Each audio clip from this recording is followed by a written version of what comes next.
Morning, everyone. As soon as we get the high sign on the live stream, we'll get started.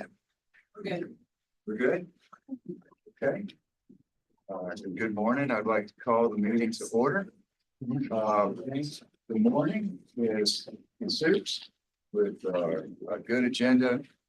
We'll begin with him and his lieutenants. Just logistics. This meeting shows online as 8:30 to 9:30. Those who know better know that it's 8:30 to 11 o'clock. So there are no surprises. Okay, General. Great. Take it away. Good morning. Got a pretty packed agenda here where you're going to hear from a lot of folks, the institute execs and other members of the staff, just to keep the board informed about this year's activities as we close out the second semester and get ready for graduation. Class of 2025. A lot of things to highlight, a lot of high points in terms of this year's activities within the academic program, the academic schedule, and core life. And so I'm going to go in and start off with a couple of those highlights just to call the board's attention to some of the many great things that are continuing to happen here within the institute. So we could go to the first slide. Just a couple of highlights from the spring semester. The first picture to the left talking about veteran suicide prevention is intended to highlight the work and the grant that was received by two of our faculty,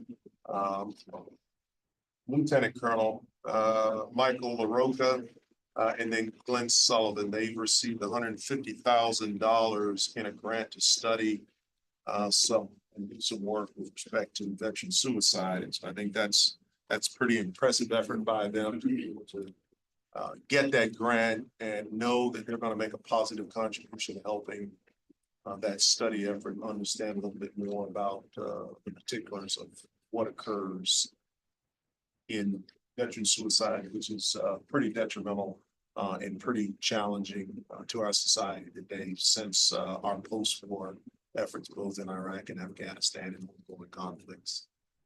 It's great.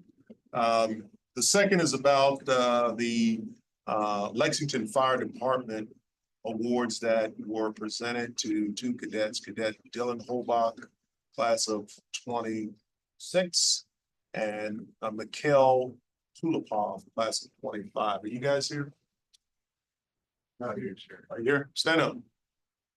Okay. And you are Dylan? No, Dylan's not here. Okay, you're Mikhail. Yes, sir. All right, good. So they were honored by the Lexington Fire Department for their work as EMTs. We have an extremely strong EMT program that takes place here every year. We get a number of cadets that go through the training. They obviously show their worth during parades. Only got cadets occasionally falling out, but they respond in so many other ways for the Institute throughout the year. Everything from what they do in response during matriculation week, Hell Week, and then throughout the year. So it's a testament to what they're doing, and congratulations to them. Thanks, sir. All right.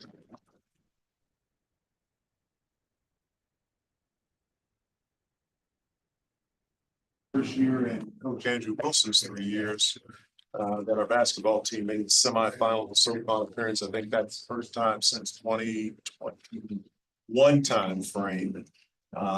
In addition, we had 3 victories over the Citadel in one season. And that team consisted of members on the team, none of whom were seniors. So with the exception of a few who've gone into the transfer portal, we are returning 10 of our basketball student athletes, which is the highest in the Southern Conference, which is a testament to Andrew Wilson and his staff and the work that they've done to just kind of figure out the challenges of the transfer portal. And obviously, Jamal will be talking a little bit about that during the athletic committee meeting But it's a real testament to what competing to win is all about and what many of our programs are doing as we begin to show some positive results from it. Poetry Award, one of our professors in English Rhetoric and Humanistic Sciences, Colonel Steve Kempner, took first place recently in the Poetry Society of Virginia, sonnet and poems.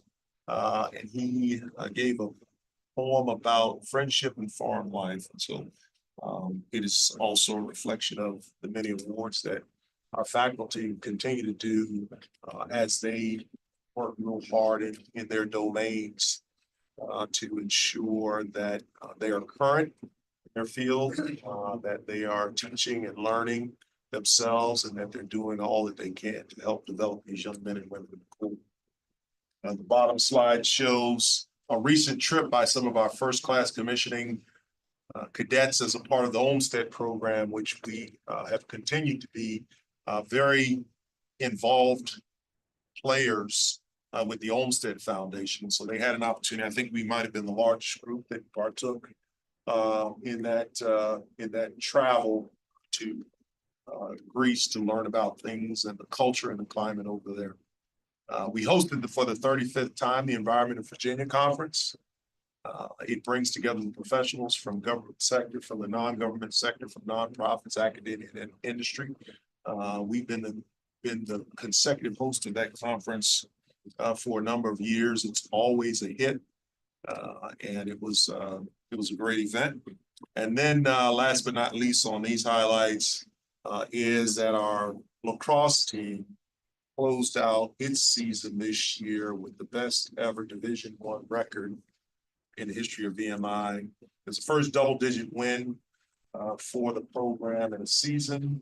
They finished with a 10-4 record. They also ended the season having received some top 20 national votes for Division I lacrosse programs.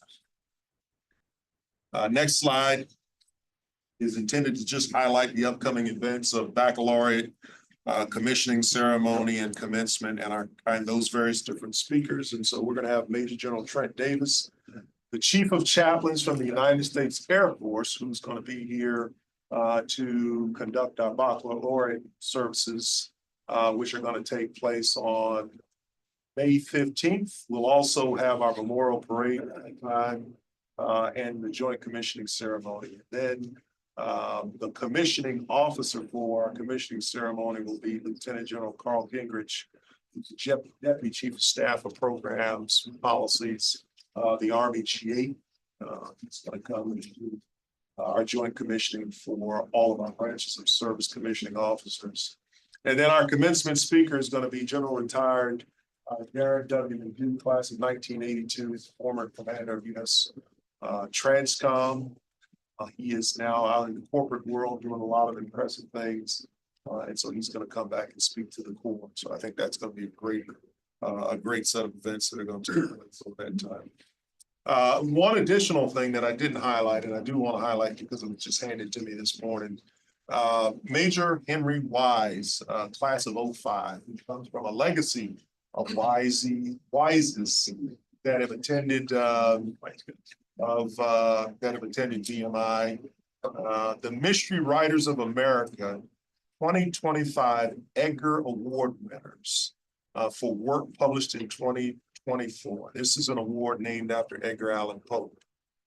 Henry Wise, who's an assistant professor in the Department of English Rhetoric and Linguistic Studies, won this award for Best First Novel by an American author for his work titled Holy City, published by Grove Atlantic Monthly Press. This is a national award that has about 3,000 members, and it consists of story writers, screenwriters, those people. And so again, for recognition to our faculty, we should congratulate Major Henry Wise. Next, I want to take just a couple of minutes to show you some work that has been done by our communications and marketing team. When I got here, and as we are talking about how we are grappling with our ability to recruit out-of-state students and in-state students as well, and how to showcase EMI. I had challenged the team about whether we could develop some creative ways to highlight some of the many things about posts that are historic and memorable. And so I asked them to see what would be our ability to do, create a virtual tour that could be viewed on post to show the post through a virtual tour using modern technology. And so thankfully, through the SCHEV grant that we received for the Pell Initiative, we have used some of those funds to put together a virtual tour. So if you go to vmi.edu, you can actually do the tour yourself. But this is just kind of a quick, about 2 to 3 minute video. It just highlights many of the different features of this virtual tour. So if we can run the video, please.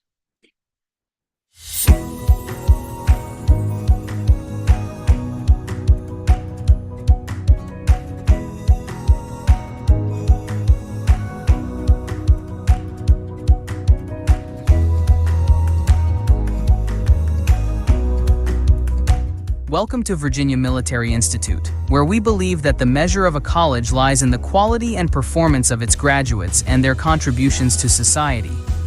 Offering small class sizes, academically challenging undergraduate programs, Division I athletics, and the largest ROTC program in the nation, VMI's unique system of education and legendary military structure is designed to help you become the best version of yourself. Take a look around Post, what most colleges call a campus, and get to know the Institute.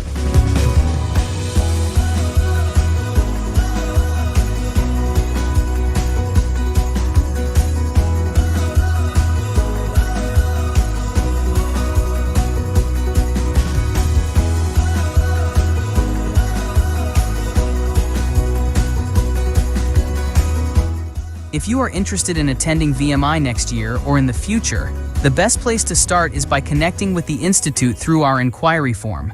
This will let the admissions team know that you are ready to learn more about the advantages of a VMI education and lead to invites to events, notices of application opening dates, scholarship opportunities, and more. The team is ready to answer your questions digitally, over the phone, during a one-on-one session, or during our in-person open houses.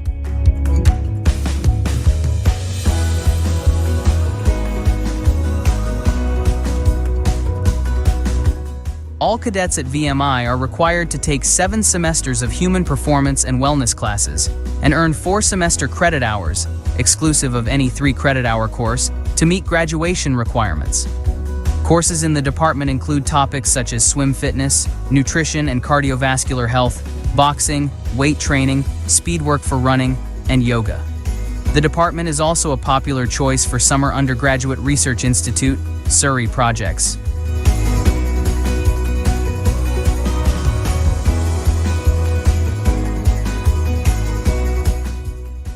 Memorial Hall is an assembly hall and non-denominational chapel with a seating capacity of about 1,150.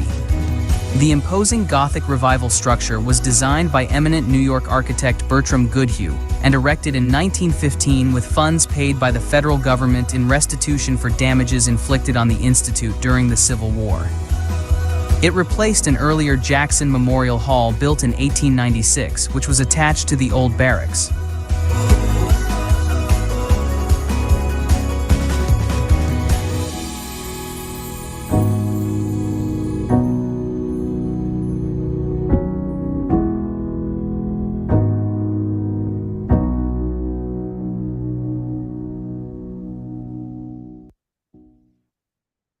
So thanks to the communications and marketing team for such great work. And again, if you're inclined, go to vmi.edu and just kind of walk through the tour and see. I think it will provide an advantage for some of our recruitment efforts. I'm going to shift a little bit to just some recognitions of many of the club activities, both athletic clubs as well as other clubs that are going on within the Institute. There are many that could be highlighted. These are just a few. We wanted to highlight, if I could get Cadet Isaiah Glover, class of 21, and Mr. Connor Cavazos, class of 20, stand up. So these two young men were national champs in our VMI boxing team that went to the national championship. Overall, the team placed second place at that tournament that took place down in Macon, Georgia. And these two young men, as I mentioned, they won the championships within their respective weight classes. And so Mr. Glover, I think Mr. Glover's heavyweight. Yes, sir. You, Mr. Cavazos, are 147, sir. 147. So what, welterweight, middleweight? Welterweight. Yes, sir. Yeah, okay. I know a little bit about boxing. Okay.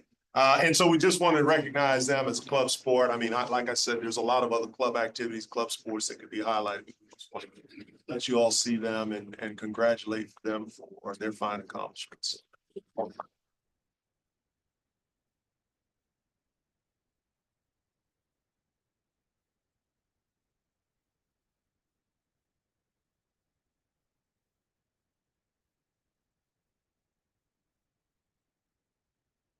He was the CIC commander in charge for our ethics team. And so for the first time, BMI won two events. One was an ethics competition against senior military colleges. We took first place. And then second was an ethics competition against the federal service academies, where VMI also took first place. And so it's a case competition, and it's a topic centered on the oath of office with its promise to primary loyalty to the defense of the Constitution and an officer's duty to respect the chain of command. That was the topic I think you all tackled. Yes, and I think as we discussed, you all said that you all strength is that you're quick on your feet, you're sharp with your responses. So there are three other members of the team. You see their pictures on display in the middle of the slide. And so we want to congratulate them for winning both the Senior Military College Intercollegiate Ethics Bowl Championship and the Military Ethics Competition Champs. So congratulations.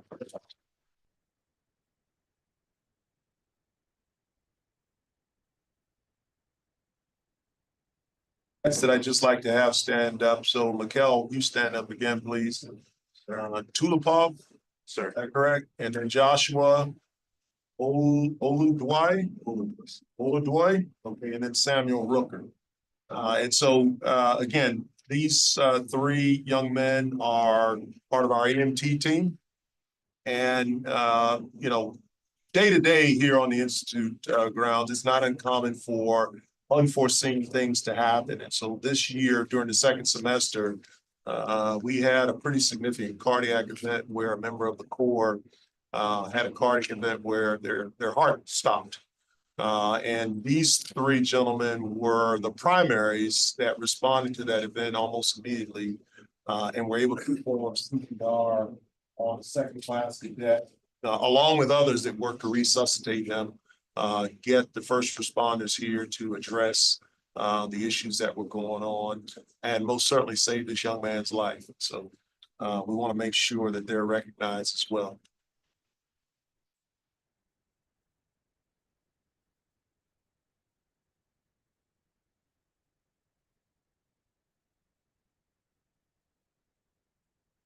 Any questions by me? That includes my opening introduction. Shannon Eskim is going to give us an update on where we stand with strategic enrollment management. Just a couple of things that I want to highlight in terms of where we are right now. I will tell you that our recruiting classes continue to be strong, even though we're having smaller classes over the last few years. And certainly, as you will hear from Shannon and Joe, we've turned around about a 10 to 12 year admissions decline, where our applications were coming in significantly lower over that period. The average GPA for our applicants continues to be roughly about 3.6. Our cadets and cadet candidates continue to come to VMI with strong high school academic preparedness, and they continue to do and perform exceptionally well here at the Institute. The average core GPA today is about 2.93, which is higher than it was 4 years ago when it was 2.88. And the average GPA by class has increased every year over the last 4 years. We've reversed a 13-year decline in applications. We've taken on the challenge through Shannon and Jill's collective efforts of turning the cycle time, condensing the cycle time of admissions to financial aid award, getting more modernized and sunsetting some old and outdated processes that hampered our recruitment efforts and our agility to conduct modern admissions and recruitment efforts. And so those things continue on, and with the great team that we have with our admissions and enrollment team and our financial aid team, the whole strategic enrollment management collective, we're going to continue to do well. Joe and Shannon, you all go ahead, you're up. Okay. Morning. Try to keep this short and sweet for you this morning. As General Wins mentioned, for financial aid specifically, we did complete the process of automating our financial aid awarding process. Just to give you a little bit of reminder of what that used to look like, it was all manual. It was done file by file individually. And what we did is we automated the process using the student information system so that from the time that we get a FAFSA in the system to the time that we get an award package out happens at the exact same time. So basically the process takes, depending on how many bring in, anywhere from 20 to 45 minutes, but it's basically the day we get the FAFSA is the day that we're awarding versus waiting a couple days. So the max amount of time if we're missing documentation, depending on how fast cadets get us the information, but we're talking about 5 days versus a lot longer than that historically. The other thing we're working on right now is the improvement of the state mandated offer letter that goes out. Right now, that is a partnership with IT where they pull the information, they generate the physical mailings, we physically mail them out. As you know, in today's day and age with post-view that our cadets have, by the time they get that mailing, if they get the mailing, it might be outdated. And so what we're trying to do is actually make this directly to post-view. So they'll get an email communication and essentially just streamline that process. That will also result in cost savings since we're not physically mailing out letters to them as well. And then we have a call to duty update. For those that may not be familiar with call to duty, that was started with the class of 2027. For those that come in with an ROTC scholarship prior to matriculation, it covers their room and board for all 4 years, whether they're on a 3-year or a 4-year ROTC scholarship. So as of right now, for the class of 2026 plus 3, we are sitting at 254 unduplicated applications. We've made 70 awards. That's an equal split between Army and Navy right now. Those are the only 2 branches we have scholarships incoming for. 59 are males, 11 are females, 49 are out of state, and 21 are in state. So that's where we're tracking right now. Any questions before I keep? You repeat the out state number again? Yes, sir. Out of state was 49, 49. in state 21. Okay. Across post for enrollment management, as General Wentz has mentioned, we have our first round of the Pell Initiative funding, and then we submitted a second proposal as well. They're a little behind in getting those results out, but we were approved through the first round, and now we wait to hear if we get additional funding from that. We have implemented we are in the implementation phase of our retention software. So that is a big lift, but it is post-wide retention tracking, so we can see from the time that we admit them through the admissions process until basically they're getting to graduation. It's a holistic approach to be able to track everything that's going on with that cadet. So multiple touch points. We hope to go live in August of 2026, but there's a lot of projects on the table. So we're just trying to make sure we do it right from the onset. I'd rather take the time, get it right, make sure it's using, and we train the faculty, department heads, and various employees on post correctly. We've done a lot of coordination with the registrar's office for various process improvements. That includes FERPA, registration holds, looking at matriculation streamlining. And what I'm talking about there is the packets that we get. Some of that data we can actually make digital or have them do it beforehand, so they're not just getting this huge packet with other stuff. So if you think about FERPA or student record release, where the parents can have proxy access, we can send that out earlier so that families aren't feeling the pressure of having to make that decision during matriculation day. Emotions are high enough. Let's try to take some of those decisions off the plate. And then GI Bill benefit tracking right now, our office has historically used Excel to track those benefits internally.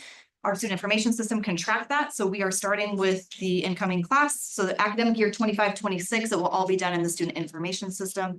And then we will go back and start putting in that data so we can have some historical reporting directly out of the system. Other things we've worked on are coordination with Office of Institutional Effectiveness, and I have another slide to show you on that.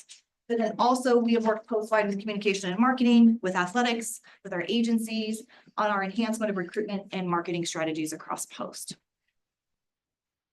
So Office of Institutional Effectiveness, thanks to Colonel Luna, when he got here, he was talking about how we can partner better with enrollment management in his office to basically leverage data and analytics with Joe and I's approach, the boots on the ground approach for recruitment, and kind of leverage all data to help with our recruitment efforts. So I will not even pretend to talk about S3 in detail, that Colonel Luna could do that. But essentially he's drafted a white paper, and that data and his research power, we are going to help enrollment management with our marketing, targeted efforts, and making sure we're finding the right families and cadets to come to VMI. Good morning, everyone. So a real high level overview of where we stand on the 2nd of May, 2025 for the class of 29. So the highlights and key points on the slide. To date, we've received 2,258 applications, which would be our highest total ever, going back 30 years and digging into that data. So we're very proud of that. What I'm also proud of, and the work that we've done in our office, is that 24% of those applications are from women. And that's reflected in also the appointment number, where about 25% of those that have been appointed are female. We've offered 1,657 conditional appointments. And I know it says 470, that was as of yesterday. We've received 11 additional deposits yesterday. So we stand at 481. For those that are wondering kind of what happens after that quote unquote deposit deadline, our rolling 5-year average is 52 deposits received by the end of the cycle. So we stand in a good position to be able to hit our target of 515. We have 234 full reservations for the class. Any questions before we move on to the next slide?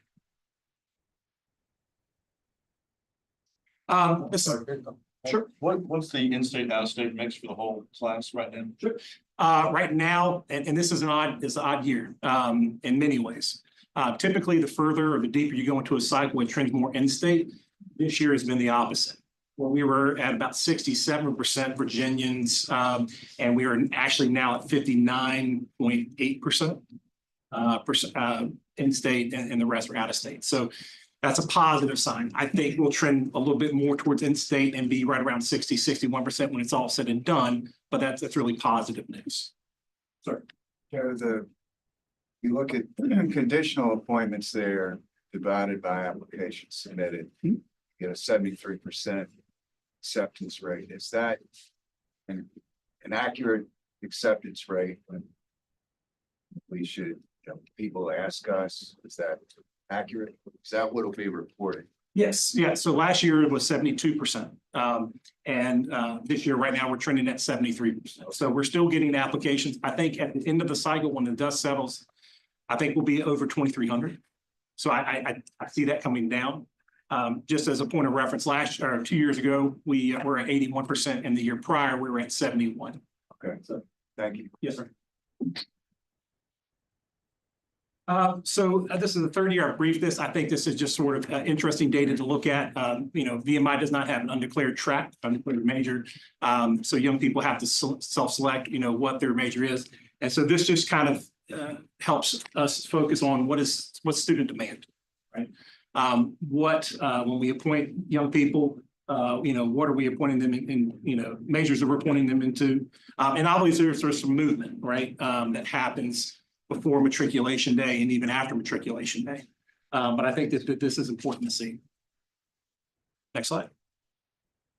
So some cancellation data. So as I mentioned, actually I didn't mention that. I mentioned another data point. 56 cancellations after deposit, after reservation, or turn down medical is our rolling 3-year average. And that's the methodology that we use to try to determine what MELT is going to look like. And so we track reasons on why kids cancel. And you can see sort of the top reasons are highlighted in yellow for those that cancel before their deposit. So we've received 193 cancellations. We received 13 that have canceled after the deposit. And you can see those reasons listed with the main ones being highlighted. And then we've received 5 that have canceled after reservation. The primary reasons haven't changed in the 3 years that I've been here. It's enlisting, it's cost to attend financial aid, particularly for out-of-state students, and it's attending another senior military college or one of the academies. Mind you that we will see that last number after reservation or even after deposit move in June and July. Last year we lost 7 to West Point. They've received late appointments 15 June. So you'll see that number start to trend up, but our rolling 3-year average is 56. So that's kind of what we use to gauge in terms of how many deposits we have to get to be able to meet our number at the end of the cycle. You know, the enlisting issue, it'd be interesting if they applied for an ROTC scholarship or just decided they want to enlist. There's been 5 or 6 this year that applied for an ROTC scholarship, didn't get it, and have decided to go that route. If I can add to that, I don't want to speak there, sir. One of the things that we know is that they can also look at doing the Virginia National Guard path, and that's another way to help and entice them and give them other options for funding. So hopefully what will happen, they'll work with Joe. Joe will email me. I reach out to them and say, hey, you might not have gotten an ROTC scholarship. Have you thought about going National Guard? And that can help, they'll convert you to in-state tuition after 2 years. And then as of July 1 this year, they don't have to pay that back. And then they can still go active afterwards. So what we're trying to do is help leverage that, especially with the ROTC scholarship situation that we're in, to help families find it affordable and give them another path. Do we promote that anywhere? This idea of the National Guard pathway for VMI? Do we promote that anywhere? Like, So we haven't. It used to be if you went that way and then you wanted to convert over to active, you had to pay it back. And so it's starting July 1, but we're working on that. I'm working with Sergeant Major Lewis, to get my names right this morning, in order to build that relationship out. Same with Colonel Hansen. I want to work with him a little bit more too, and just help so that we can get our ROTC, our national scholarship packets strong, so that they are very competitive when they're going to those national scholarships. Good news for the Virginia Guard Scholarship is we finally got legislation to go back. It went for a couple of years where the cadets had to pay up front and then it was reimbursable. Now it's gone back to full grant as it should relative to scholarships. So it should really help the take rate and the opportunities across the state. And it's a retention piece too. So if they're in the Corps and they were banking on getting a 3-year scholarship and they can't have that, then what I'm trying to do is encourage them down this path too, so that we can hopefully save them and retain them in the Corps as well. For the students that choose to go to the federal service academies, how we drill deeper with the reasons why. 9 times out of 10, it's because it's cost. I mean, even if they come on a full ROTC scholarship with us and we give call to duty, there's still quartermaster fees, which is $3,496. Even if I were to scholarship that for them, a lot of times I can't, it's to them, it's the academies are the way they're gonna go. It's financial. With that said, I mean, we received the last Army ROTC scholarship list 18 April. We sent out communication the day that we received it. There was a few on that list that also received a late appointment to the military academy who waited until they heard from us, saw what we could offer. Actually, we had quite a few come visit post. And I think there's still a few that are waiting to make their decision. You can go after them. If Yeah. I can steal them, I will. From a recruiting standpoint, looking at the avenue the other way. So obviously, the academies are competitor and the package that the academy offers is really second, given the vote support. But there are also a lot of young people who don't get the nomination, professional or otherwise. And is there a reverse flow in the sense that the academies are saying, you didn't get the nomination, so you can't come, but you should be considering a place like VMI with ROTC scholarships. Is that reverse? We see that more, they all have preparatory schools, and they also have agreements with junior military colleges where, if you're in for a year, good grades, we'll guarantee you admission. We've lost a few over the last few years to that. Okay, thank you. I think probably safe to say that West Point probably looks at us more as a competitor school as opposed to something that would be a theater school, although we do have cadets who will come here and spend their first year here and then transferring to West Point because they get admitted later down the line. My question wasn't directed more as a feeder as much as didn't get the nomination. You want to come to the four-year school. You're a good alternative, but I forgot about the prep school option. If that makes sense. A lot of Already times in that's our what alternative they'll do. events, I just got appointed to the West Point board as well, so I'll be concurrently sitting on both. So I will ask that in my first board meeting in July at West Point, if we Love can any support. somehow. And we thank you for your support. Sir, with Reverse that- that cycle. Yeah. Yeah, never. Sir, with that said, I mean, we changed our search strategy in the lead generation space towards interest and so we purchase names and we start to build those relationships and nurture, those relationships with those that have an interest. Maybe VMI hasn't been on their radar, but they're interested in one of the academies or another senior military college. So. Thank you very much.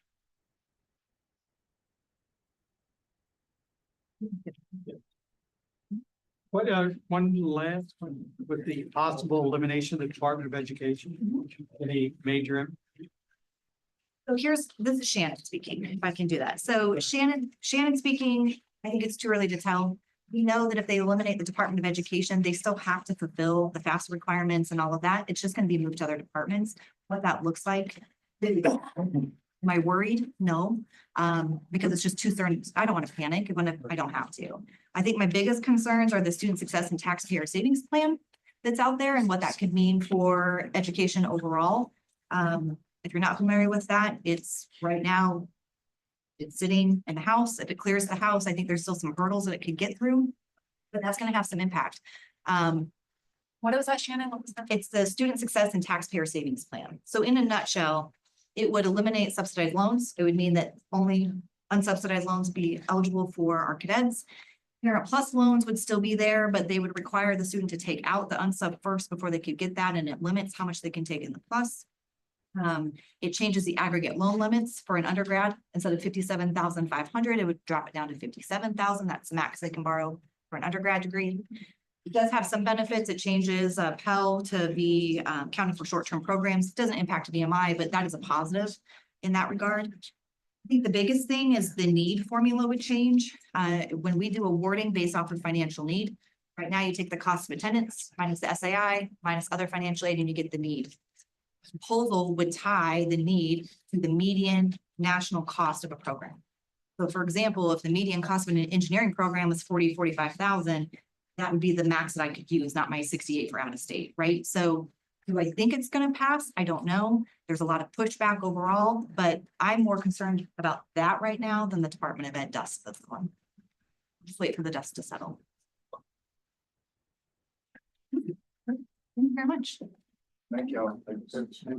Great job. Next up, Dallas is going to give two briefings. First is going to be on government relations. Second is going to be on the operating budget. Just to kind of give the board a sense of where we are right now. So over the past 4.5 years, we, through Dallas and the efforts of Kim Parker, have built some fairly strong relationships with the members of the legislature, and I spend a lot of time when the General Assembly is in session each and every year with Dallas and with Kim walking through the halls, meeting with the members of the legislature, advocating for VMI. We do a fair amount of getting the members of the legislature here to post, to include Secretary of Finance, Secretary of Education, who've all been to post, to take a look at how we're making the investment of the resources that we get from the legislature and the VMI. We've received about a 70% increase in state operating funds since 2021. In addition to that, we've received about $300 million worth of capital project money since 2021. Some of you may recall that in the 2021 period, VMI's operating funding from the Commonwealth sat at about 19 million. Today, in 2024 and 2025, it sits at about $33 million. We've accomplished this through engagement. We've accomplished this through engaging with the members of the legislature. We have very strong connections with our local delegates and senators here within the state. And again, we continue to highlight and maximize our presence with our cadets during legislative day. And we continue to highlight for them and show them the progress that's being made at VMI as a state institution. And so Dallas is going to talk a little bit about how those things have shaped out for us coming out of this 2025 session. Thank you, members of the board. This is just an update on our government relations effort. General Wentz gave a really nice high-level summary. I just want to acknowledge and recognize our first voice, our best advocate, our best spokesman always is the superintendent of VMI. And there's a whole team of folks that across the board support the government relations efforts, spearheaded primarily in Richmond with Colonel Parker, but there's a number of folks across the Institute that are doing bills and legislation and weighing in, a whole finance team working component. So it's a reflective effort of a nice team approach that supports the government relations efforts of the Institute.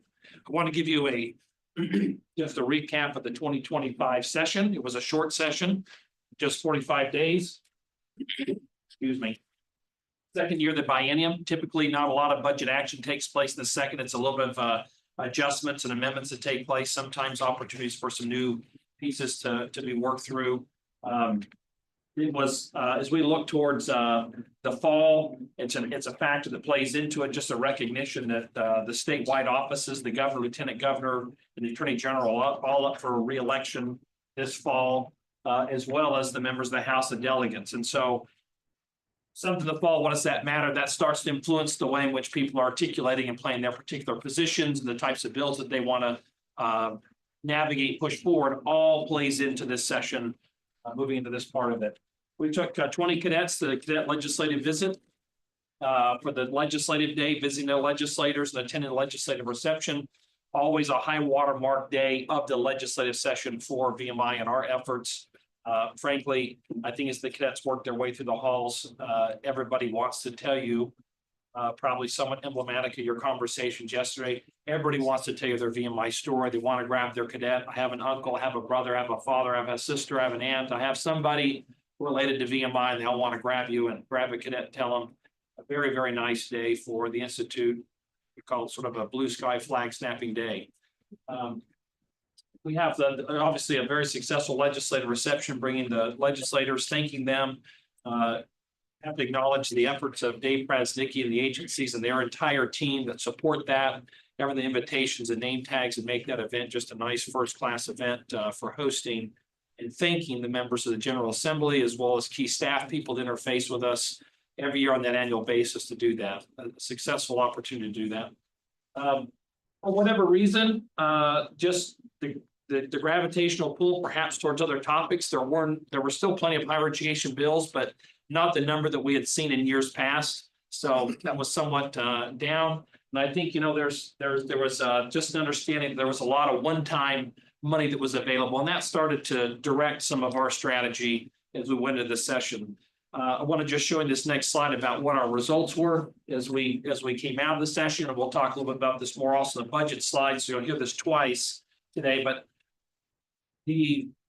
our efforts to try and get ongoing funding into our base for our operational needs really resulted in all those requests turning into one-time money. And so our E&G request, which was our academic enhancements and this higher education operating type requests, getting after some of the operating costs, per NIP, we got some of it, not all of it, and we got it not ongoing. We got it on a one-time basis. That starts to affect some of our future budget discussions we'll have later on today and through the weekend. We did receive a little over $1 million to support the VMS DEP waivers.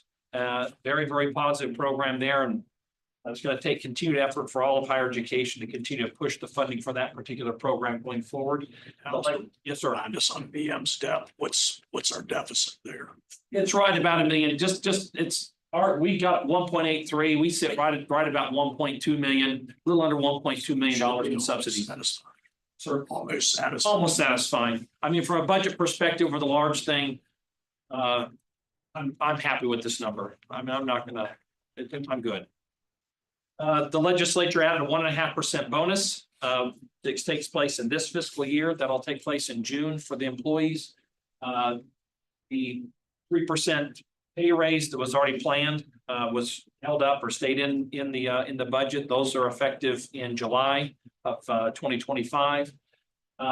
We did receive one-time funds for unique military activities. We requested 750. We got 325. Easily sort of split that across other UMA entities. We're utilizing that money primarily for the upgrades in the band equipment, supporting some major initiatives with the Commandant in that area. It retained the construction funding for 2 capital projects in this biennial budget. It retained the construction funding for Moody, and it retained the construction money for the barracks windows. Very, very significant projects.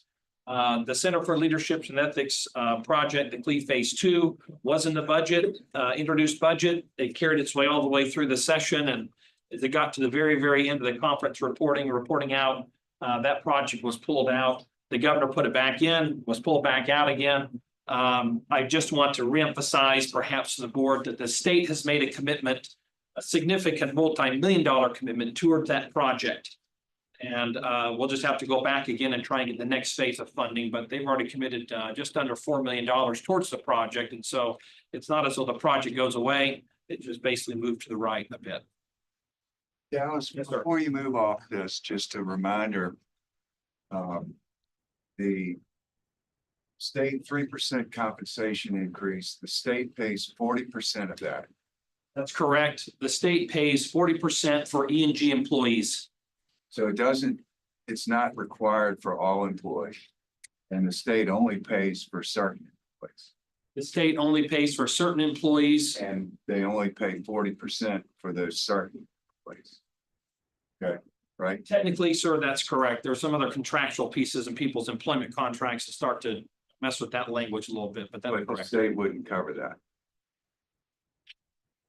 State does not cover any pay raises, provide any funding for anything auxiliaries, including athletics. I think Right. that's what you're getting at, sir. Thank you. By law, Dallas, the state should be paying what, 60% roughly? Give or take, yeah, be closer to that when you get to the full funding model. Actually, the 40% is probably about right when you look at the mix of across the board, but that 40% should be higher relative to just the overall commitment of the state towards the funding of the institute.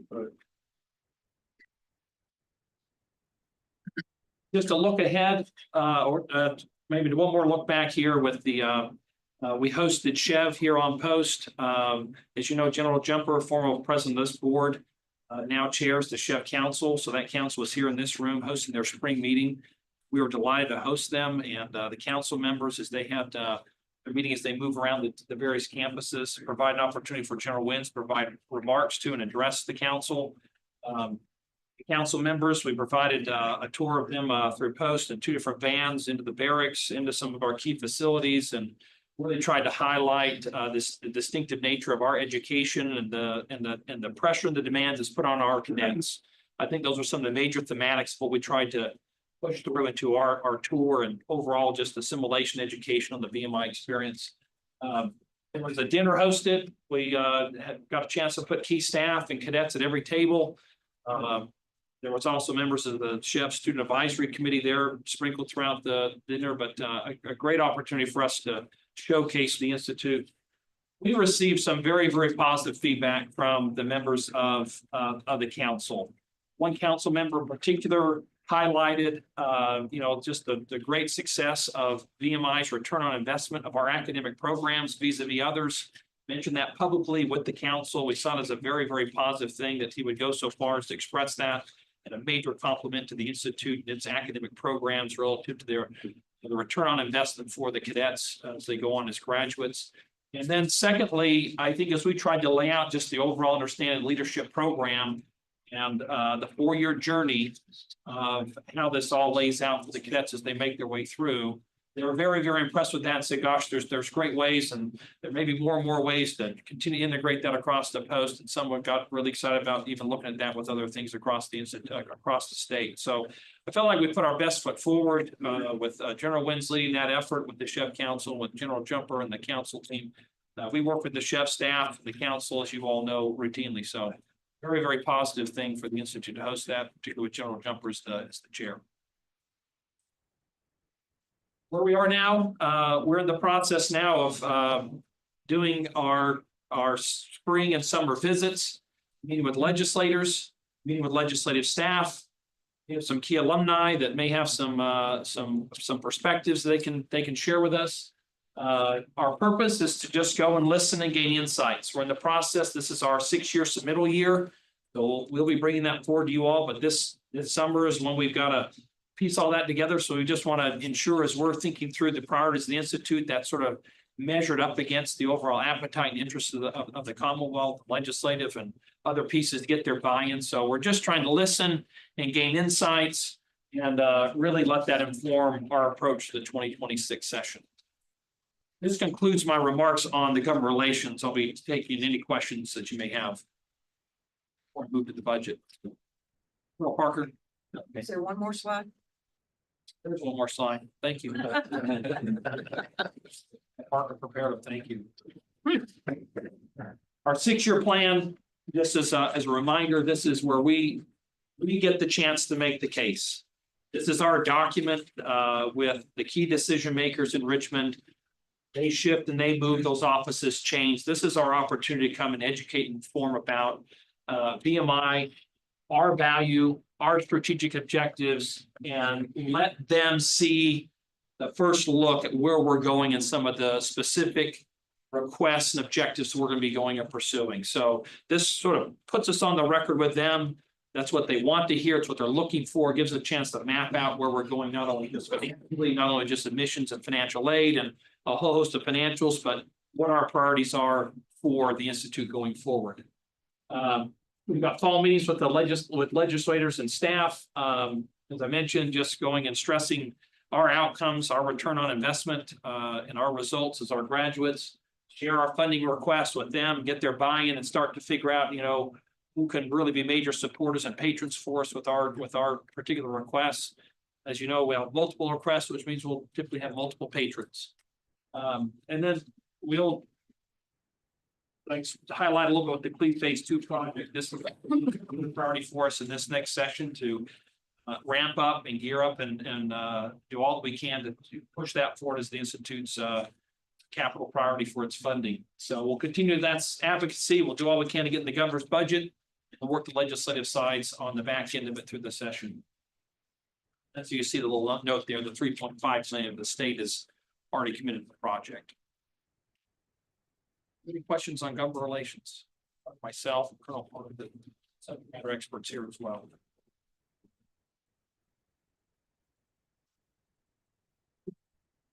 So did you have any opening comments to the budget? Yeah, just as Dallas gave the full laydown on just kind of our legislative engagements and the success that we've been able to achieve.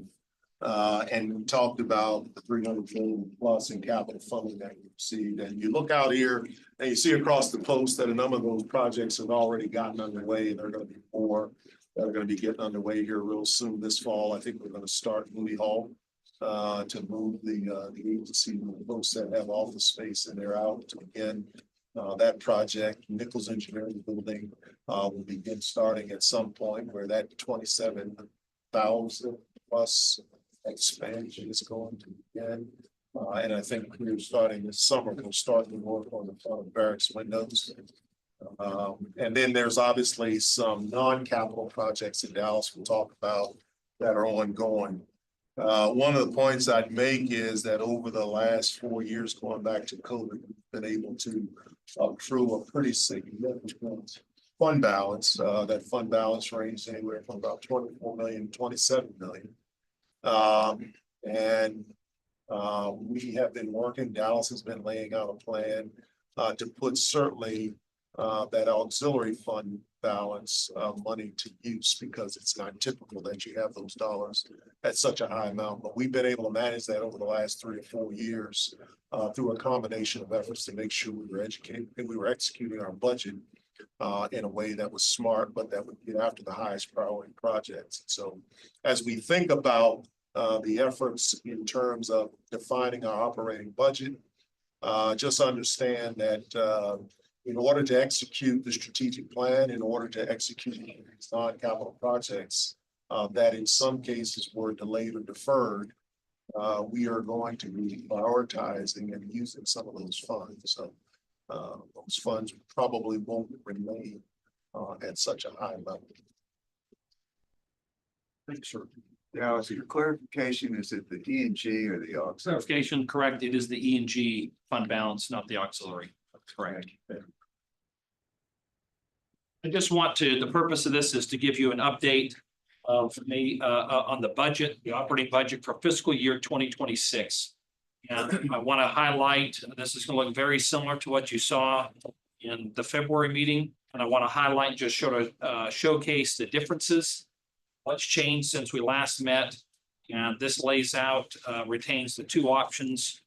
On option 1, a 0% tuition increase with 3% fees, and option 2, a 2.5% increase in tuition and 3% in fees. You'll see that laid out much as you saw when we met in February, but I just want to highlight some of the assumptions that have changed and start to show what we're sort of seeing as some of the end results of the forecasting. This is a repeat, but it's a familiar slide to you of what I shared with you on the government relations and the results. The numbers in gray is what we asked for. Numbers in green is what we actually received. And so you see those, we received those, some intended to be ongoing. This was always intended to be one time. We hope for this to be built into the base, as well as these into the base. It turns out it's all one-time money in the fiscal 25 budget, and doesn't carry forward into future years. So, and then of course you see the CLE phase 2. So just as a reminder, that just level sets. That is something that has changed significantly from when we last met, when we had these requests out there, and it was unknown really where they were going to go. But I think our anticipation was that we would get some type of funding. And if we did, it would be built into the base. Certainly we saw in the category of the affordability funding that the state rolls forward to offset the costs of the salary increases and other efforts to mitigate the tuition increases, that would have been built in the base. Turns out that was all one time. I don't want to just continue to beat that drum, but it's an salient point as we go forward in the budget discussions. So the one-time component is one element that changed. We did adjust our enrollment from 515 down to 500. Some of that was just the headwinds with the Department of Education, some changes in some of the ROTC allocations, just the other headwinds that are out there, a number of factors that are out there. A lot of discussion last meeting whether there should be 515 or 500. We went back and looked those averages, studied it, thought a lot about it, looked at this and said, let's revise that down to 500. So the overall enrollment in terms of revenue has changed from a 515 to 500. So differential of 15, we're going to be, you'll see reflected in the numbers. Secondly, we adjusted the new cadet enrollment for this class coming in, the number of Virginia cadets actually higher. Colonel Hagee was accurate in his presentation of numbers. On our side of it, we have to recognize that there are some cadets that come from out of state who pay in-state rates. And so in our models, we're trying to count for who's actually paying Virginia rates versus out-of-state rates. And that's the percentages that are reflected here. We've migrated that up just a little bit as we anticipate some softness in the out-of-state enrollment numbers writ large relative to the number of waivers and other programs that are out there, not to mention just the number of students that come in. We've initiated some E&G and some auxiliary projects, which I'll be able to highlight some other detail in the AFP committee. And then, as I mentioned, just some of the uncertainty factors out there. There's still 2 commissions that are out there, one from the House and one in the Senate, studying the impact of the federal impacts on the Virginia workforce, what that might look like going forward in the next budget cycle with the state. So those are elements that have changed. I highlight in blue, the private side remains the same, updated numbers, the positive direction moving up. This just reflects over here in the blue, the $1.2 million in fiscal 26 that became one-time funds as opposed to something we anticipate being built into the base. You see here reflecting the far left, the decrease from 515 to 500 for the new cadets. The modification overall in the overall enrollment. And then you see here what we anticipate being on census day. And so there's just a little bit of a changing and shifting those numbers, the downward direction in terms of just overall enrollment and the in-state, out-of-state mix. Dallas, Yes, sir. on that, when you say an overall shift downward, you're talking about from the prior model. Correct. Those numbers are actually up from last year. These numbers are up from last year. These are downward from what I presented to you all in February. That's correct. Year over year, they're moving in the right direction.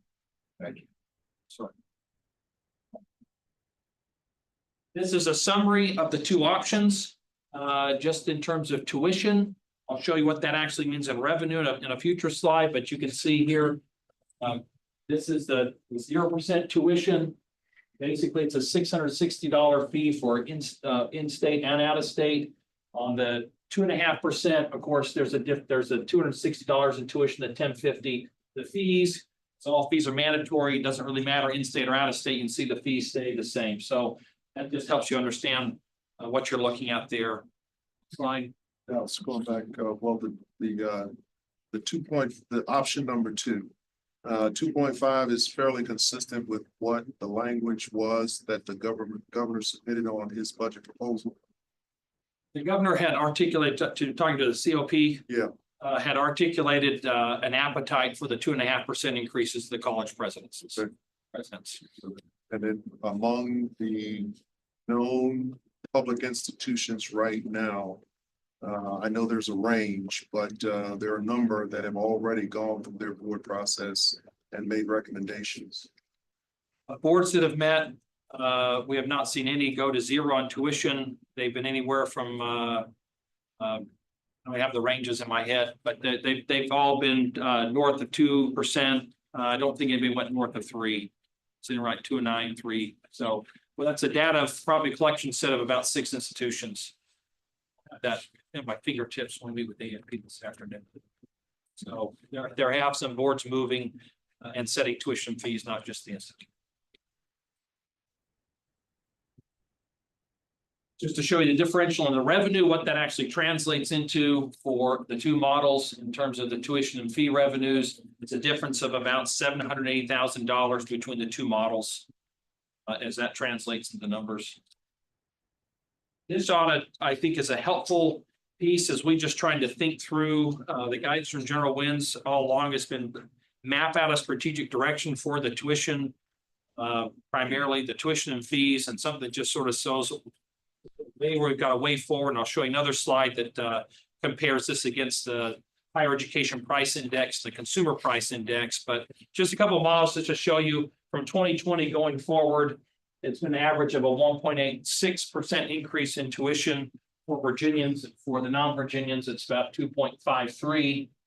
Look at the next slide. You can just see what this compares. This is a repeat slide from what you saw last time, but the next slide, Michelle, highlights this and probably a little more. This is the cumulative effect of the CPI and higher education. CPI is the top. Consumer price index, cumulative year over year. The gray line is the higher education price index. The yellow line is out of state cumulatively year over year, and the red is the cumulative in-state. And so I just think you should look at that 6-year trend of data of where we've sat with the overall increases in tuition and fees that the board has set, and then just cumulatively what that's done relative to the overall price indices. I think that ought to paint a helpful picture of the board about where we sit relative to the actions that the board has been taking in the setting of tuition and fees. Option 1, what it does to our fund balances on the E&G side. It will decrease from 5.5 to 2.9. As the superintendent, Mr. Gottwald, mentioned, these are our balances we actually desire to draw down. We don't typically carry E&G state fund balances. We typically spend all the state money first, modifying a couple of our strategies, working through this cycle of enrollment. And then you have the auxiliary fund balance will decrease from 14.9 to 9.9. I can talk about some of the factors that are driving that. On option 2, you see what it does on the E&G 5.5 to 3.7 because we're collecting a little more tuition revenue. It's the same effect on the auxiliary because those fees stay the same. Here's the picture in terms of total revenue. You see this all broken out now, not by dollar amount per student, by actual revenues. You can see we bring in 123 million on a 0% increase and a 2.5%, a 123.8. That's roughly that $780,000 differential. We are in the model. I think the things that we're grappling with and trying to build in and secure funding and balance all the budgets and everything going forward is addressing the salaries for the full-time employees. It's 1.5% bonus. Yes, sir. Bullets 2 and 3 look the same to me. Is there a distinction? Bullets 2 and 3 is health insurance premiums for the employer. We're going up. It's just highlighting it's also going up for the employees. I see. Thank you. Thank you. So we've got the 1.5% employee bonus and then the 3% salary increases. All right here, they're going to take place in June and July. Mentioned there about the health insurance premiums of rolling that. The state for quite some time always tries to mitigate and work that. This seems to be the year that we're going to be taking pretty big bite of the apple. We've also got utilities, food services, other contractuals. I just highlight things like things you all face in your businesses, things like a simple Microsoft license for computers and Adobe and everything else. All those rates all move, and so all these types of contractual pieces are out there. So we've got a number of those pieces that are going to move, for which, you know, really isn't like a lot of negotiating space to take place in terms of changing the water rates, gas rates, all the utilities and so forth. And I think we're focusing in this current cycle in fiscal 25, the year that we're in, going into 26, catching up the backlog of some of these projects. As you all know, as we, several years ago, as we hit some of these enrollment challenges, we just moved all of our deferred maintenance to the right. And we've got a list, a whole host of projects we're catching up on, both that are E&G funded as well as auxiliary funded. Give you just some examples. The new barracks courtyard, the video boards in the Cameron Hall, the surface at the CPTF, the barber shop, relocation and improvements. Just to give you a sample set of just some of the maybe the higher, bigger ones, but there's a list of a dozen projects out there we're moving forward on. Roofs and other things like that. We just deferred, move to the right. So we've got some pretty significant expenditures that are included in this fiscal 26 budget as well going forward. Dallas, are there any cost reductions to offset these increases? There are no planned or program cost reductions specifically in the budget to offset the increases. We are accounting for the increases, and we'll show this in some detail in the AFP committee by drawing on both existing auxiliary fund balances and E&G fund balances respective to those programs. The UMA program, if I think about the 4 programs, we'll draw down on the E&G, we'll draw down the auxiliary. The UMA is largely stays flat, and then of course athletics has got another component as well that's drawing down actually on the auxiliary. We'll have some additional accrual through vacancy savings. Some amount smaller than in years past. We will have some vacancy savings less than in years past that we've actually built and projecting our model. Superintendent's really been pushing and driving towards getting filling the jobs, and so we're working harder towards full employment. But given that, we know that there are some other vacancies that are out there that some we will not fill, and the others that may come up may slow down on. We'll just sort of evaluate those as we go through the budget cycle. And then Dallas, through the COVID period, we deliberately made decisions that would not result in any rifts or any collapsing or cuts that took place. We've been able to do that through the 3 years of the low class that exists within barracks as well? That's correct, through both COVID and through the enrollment challenges and all these budget pressure cycles, and you all seen several models. Some of you have been through all those meetings looking back over time, but we have not had any reductions in force, layoffs. We've handled this primarily through hiring freezes or slowing the hiring and managing that through the vacancy savings. That's correct, sir. And so then as we return to more likely a full course size 1,700, we are pretty well positioned that we should not have to expand the growth of any part of our workforce because we didn't make these cuts, correct? We didn't make the cuts. The position stayed in the budget. We're coming back to that employment level. I would probably articulate it. We did the right sizing studies. The post is right size for the core to grow to where we're projecting it to go to. So we go forward, we're not anticipating there would be some new positions as a result of bringing the core back to full growth, full size, full strength. And then the last question, as we have grown positions, they were encompassed by either deliberate encumbered positions not being filled or through the funding that we saw in our increased operational funding. Largely, they've been through the One Core, One VMI funding. As you all may recall, that funded several positions across admissions, inspector general, legal, whole category of areas that health. So positions in the commandants, shifting some positions from part-time to full-time, et cetera. So we did receive those funds that did some growth. We have had a few other positions here and there, but they're not same magnitude as the growth we had for funded positions we've seen from the state through the 141 VMI funding. General, the comments between you and Dallas.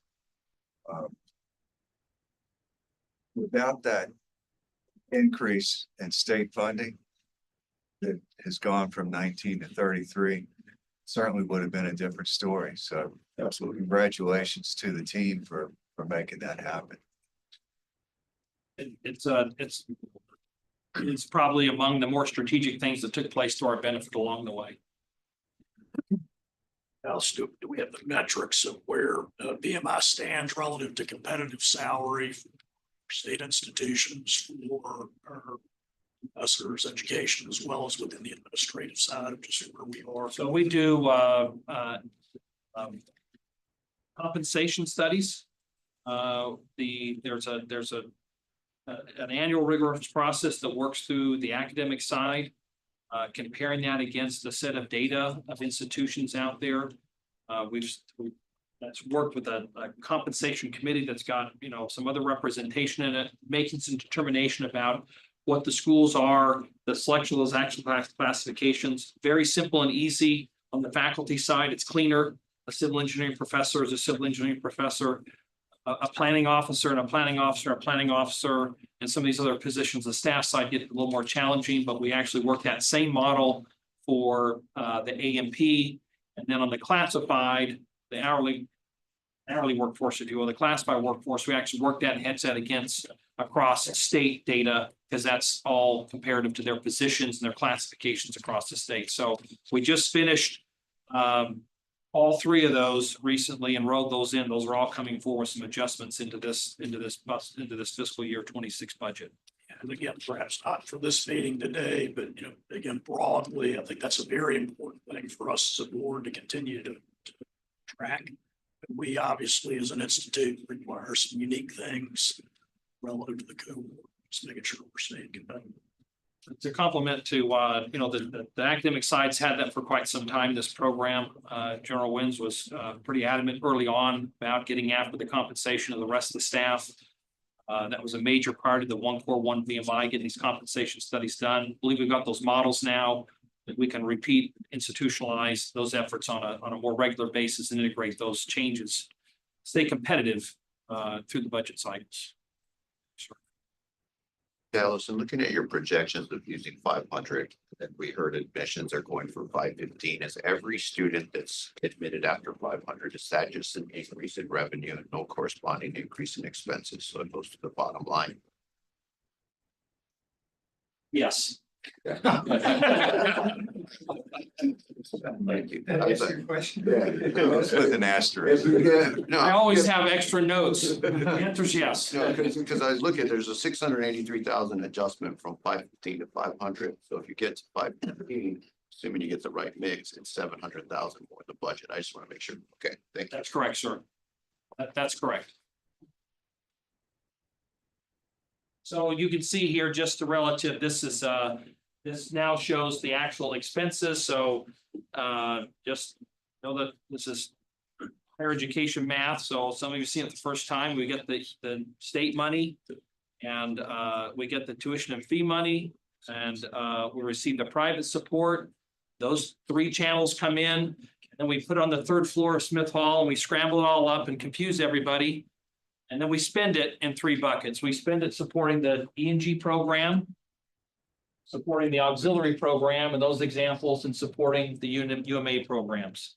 The funds coming in aren't always perfectly clean, but anyway, this is how we're proposing them to spend the funds, against those revenues. And there's I'll show you in the next slide, there's a little bit of a deficit here between the difference between spending going forward. So you see option one, those new assumptions, what changed since you last saw this in February, tuition and fees of 123 or 123.8, depending on the model. The expenditures of 125.3. You can see the differentials in the deficits that exist there between the two programs. Just to elaborate, we intend to cover these deficits through utilizing existing E&G and auxiliary fund balances. Reiterating the comment from Mr. Gottwald, it's not reflected as a result of cuts to get that back in line with the actual revenues. We're actually be spending some of those fund balances down to balance the 26 budget. Couple of questions, Dallas. The total expenditures, how much of an increase is that for next year versus this year?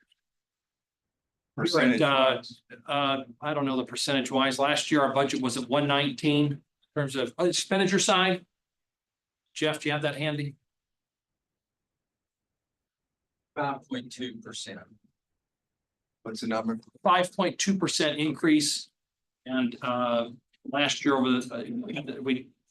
between last year and this year, there are some pieces in there. I think if you back out the non-capital spending and some of the other salary increases, that I would call those as things we're moving forward and doing. When you look at actually sort of new expenditures, I think that shrinks down to 1.3%.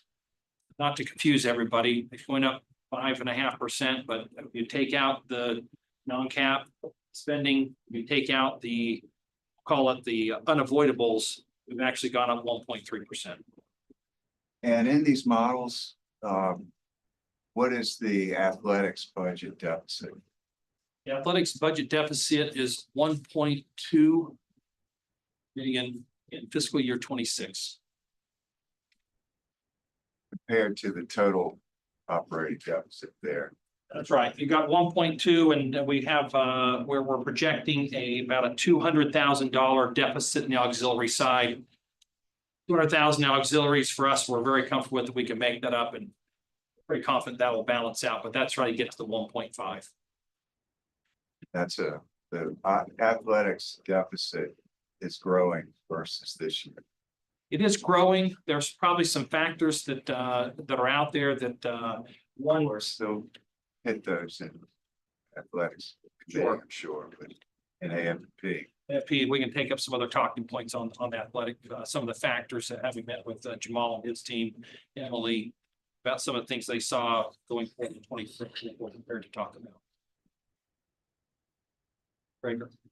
Now, so looking at option one versus option two and looking at some of the planning assumptions. I know you explained them in the brief, but I'm still struck by conservatism of some of those. And I certainly appreciate conservative estimates, but as we're looking at whether to do a tuition increase or not, I'm concerned that maybe some of that conservatism is too conservative. I mean, obviously the 515 to 500, I understand that. And I think that's prudent. And as Conrad said, if we hit 515, then that's obviously goodness to the bottom line. But the in-state, out-of-state balance, in different submissions to the board book, I've seen 70% in-state portion, 68% in-state proportion. Obviously, we were briefed this new cadet rat mass is probably going to be perhaps a little surprisingly more geared towards out-of-state. I know there's some,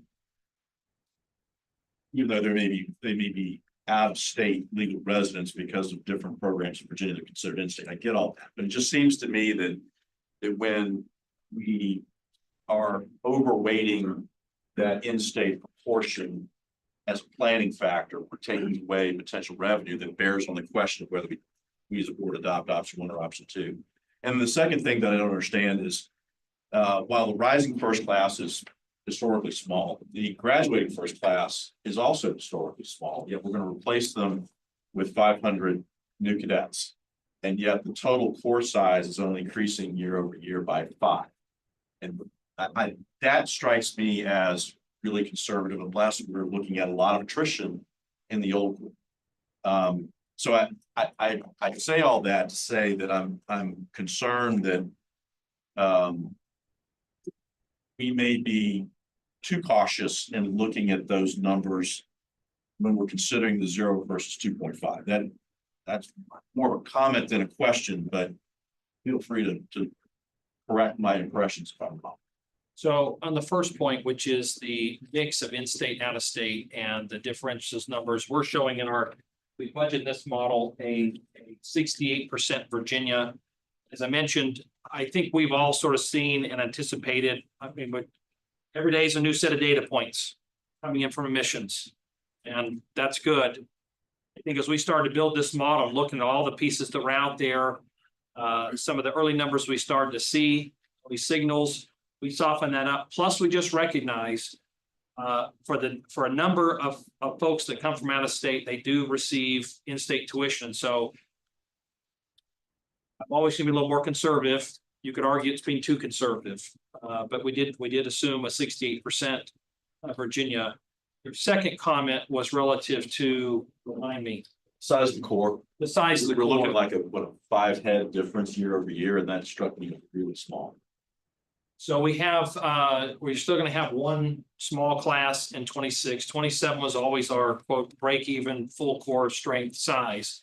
This class that's coming through now that will be next year's first class is the class that came in the lowest. It's the one that matriculated at 374. So while we're losing a small class, we're still holding on to that very, very small class, and with a projection of 5. I can see what you're saying, but that's how our models bear it out. And this is based upon the actual census date. Jeff, do you have any comments or some other details perhaps you can enlighten on that?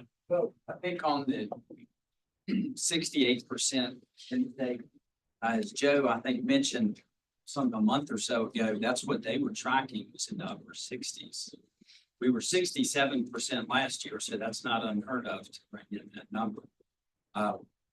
I was glad to hear what he said, that there's a higher out-of-state percentage now. But again, they're going basically on the residence, the domicile where the kid is.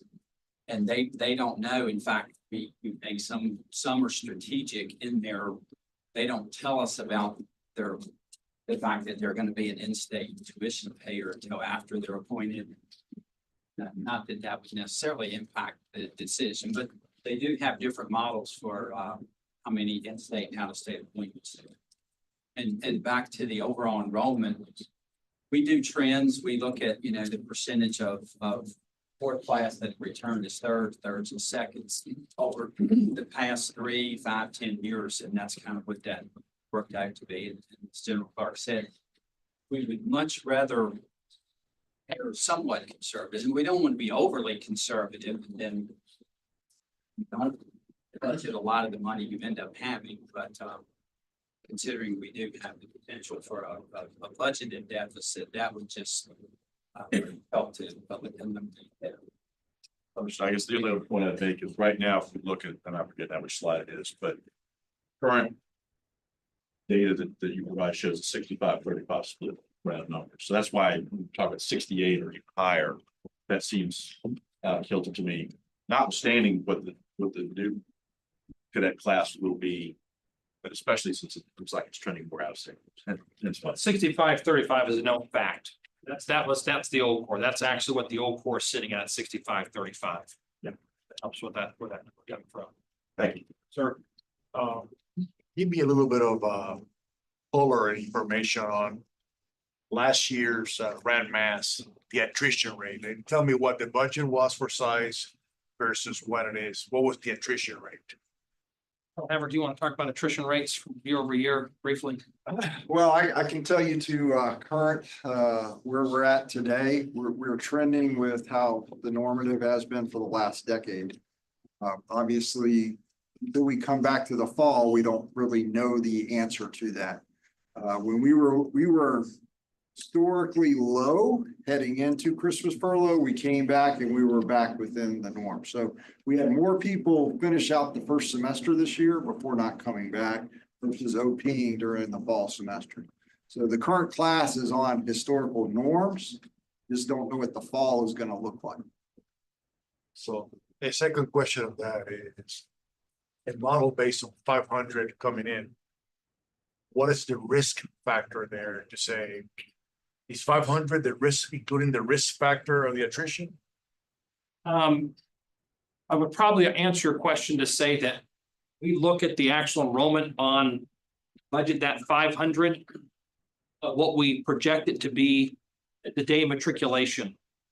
And then we know through our models, usually within like one cadet, what that'll actually translate to on the first day of class. And then it gets a little softer as you go forward and you start talking transition from 4 to 3, 3 to 2, and 2 to 1. But the models sort of try and account for the attrition, historical tradition models between classes. So the risk factor we account for, I would say, in that actual 500 enrollment, and then what we actually think that will be relative to the first day of class. But a risk factor about evaluating the 500, the 501, or 495 really is really direct conversations, looking at data coming from the enrollment side of the house about what they're seeing and watching those weekly reports that are coming in, and then start to say, okay, about this day, about this time, we'd expect to be about it here, and that starts to influence how we pick these numbers. So you have included that in the number. We have You have included the risk factor in the 500. I would say, I don't know that we really have it programmed that specifically. I would say we have it really programmed in terms of our discussions going forward. We get some high level of confidence at 500. And then we always, you know, as you'd expect from the budgeting side, we have a certain element of conservatism built in. Never want to be coming back here in January and saying, well, whoops, we missed it, and now we're over. Always easier to have something else and say, okay, well, it turns out we can move forward on some strategic planning initiatives or some other initiatives of the Institute. One last question is, what is the upper number? Let's say the admissions department continues to do the great job they're doing and say we can be at 520, 530. What is the upper number that we're still having more risk in the management of the corps and the administration? You think we can go to 520, 530? I would articulate on a one-time basis, taking a bumper crop a year with a really great yield that maybe you got 520 or 530 one time.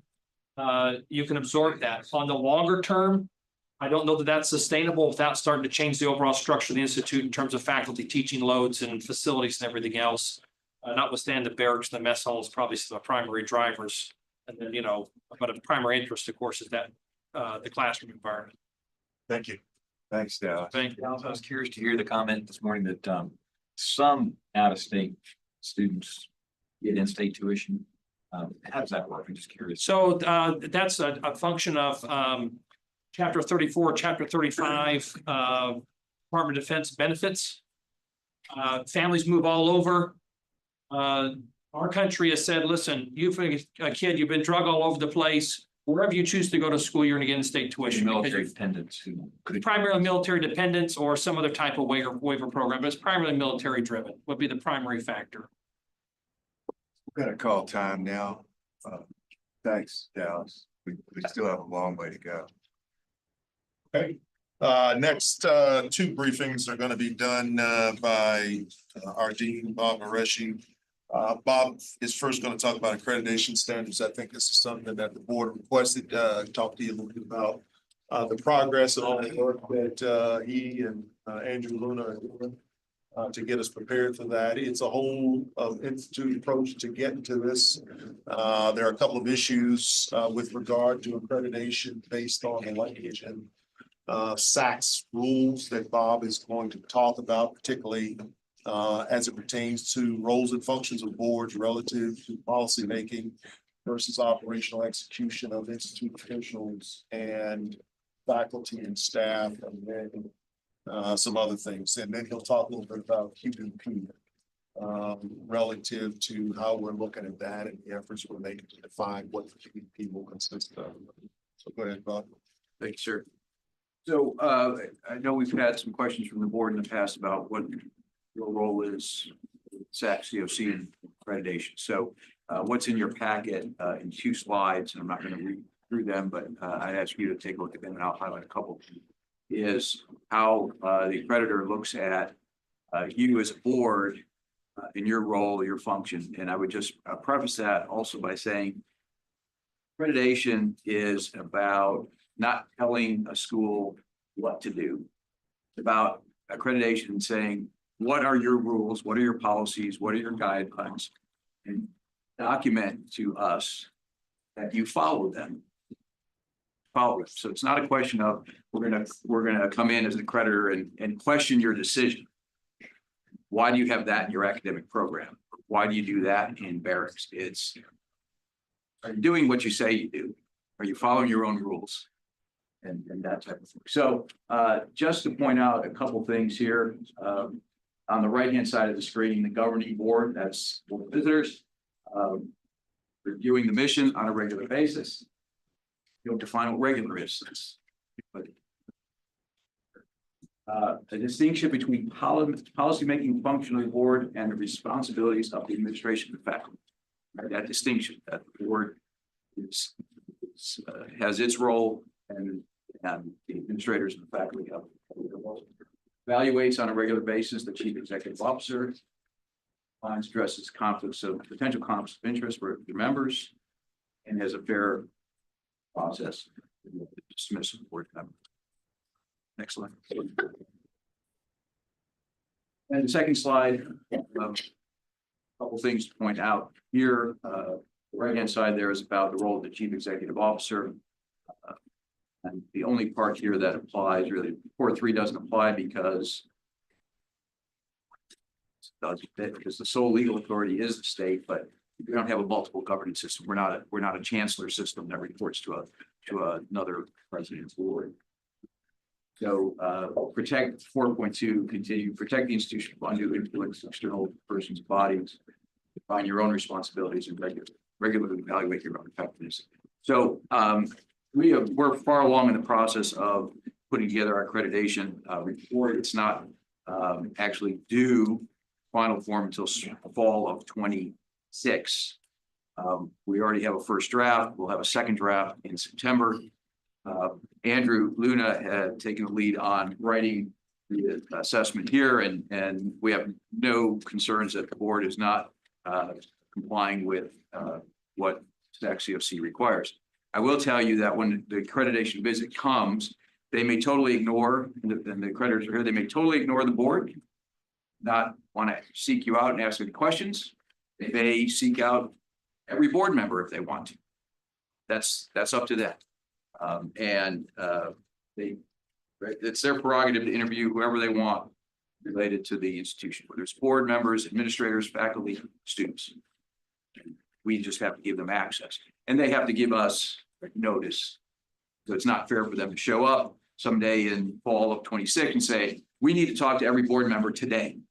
Well, that's not a fair, right? And they wouldn't do that, but they would let us know. We want to talk to the board president. We want to talk to the head of this committee. Or they may just read the report and be done. So, any questions?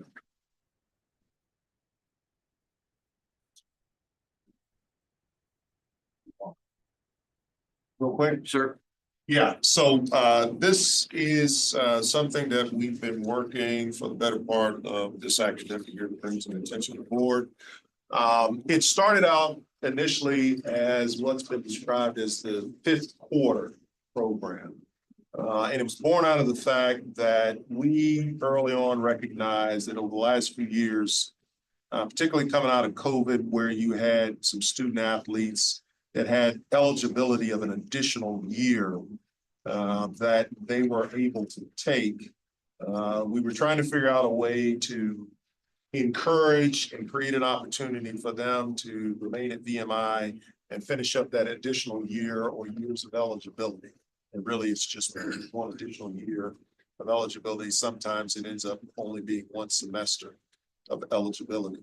And then as the dean and his staff, along with some of the administrative staff, began to look at this, we came to the realization that some of our own policies deter students from remaining at VMI while it might be beneficial for them because they understand the environment of VMI and they would like to stay here if they had the opportunity to finish their classes. And so we have a 10-hour rule presently that says you have the ability, if you have remaining on your academic load 10 hours or less, you have the ability to go finish those 10 hours or less at another college.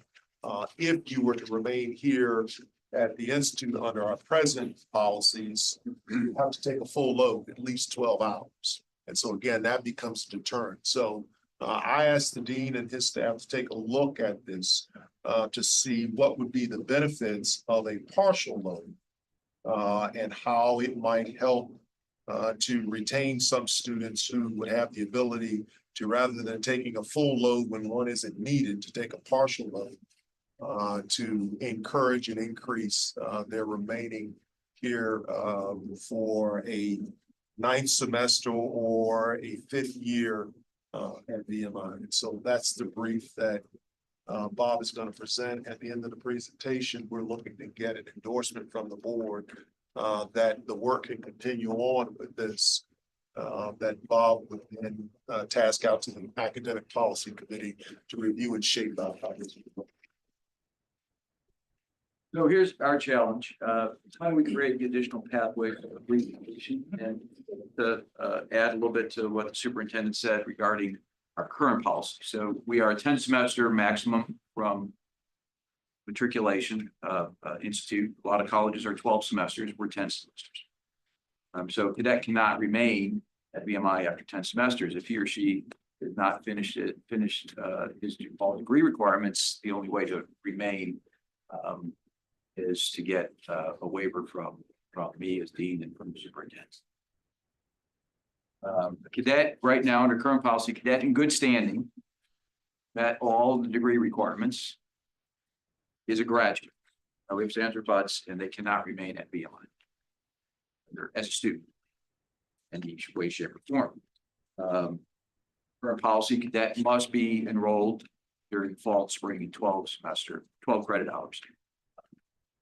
One of the things I always look at, by the way, is if I get a notice from a department from a faculty member, a cadet who has exceeded 30% absence standard, which allows the institute to withdraw that student from the class. First thing I do is go look to see how many credits that student's taking, because I'm reluctant.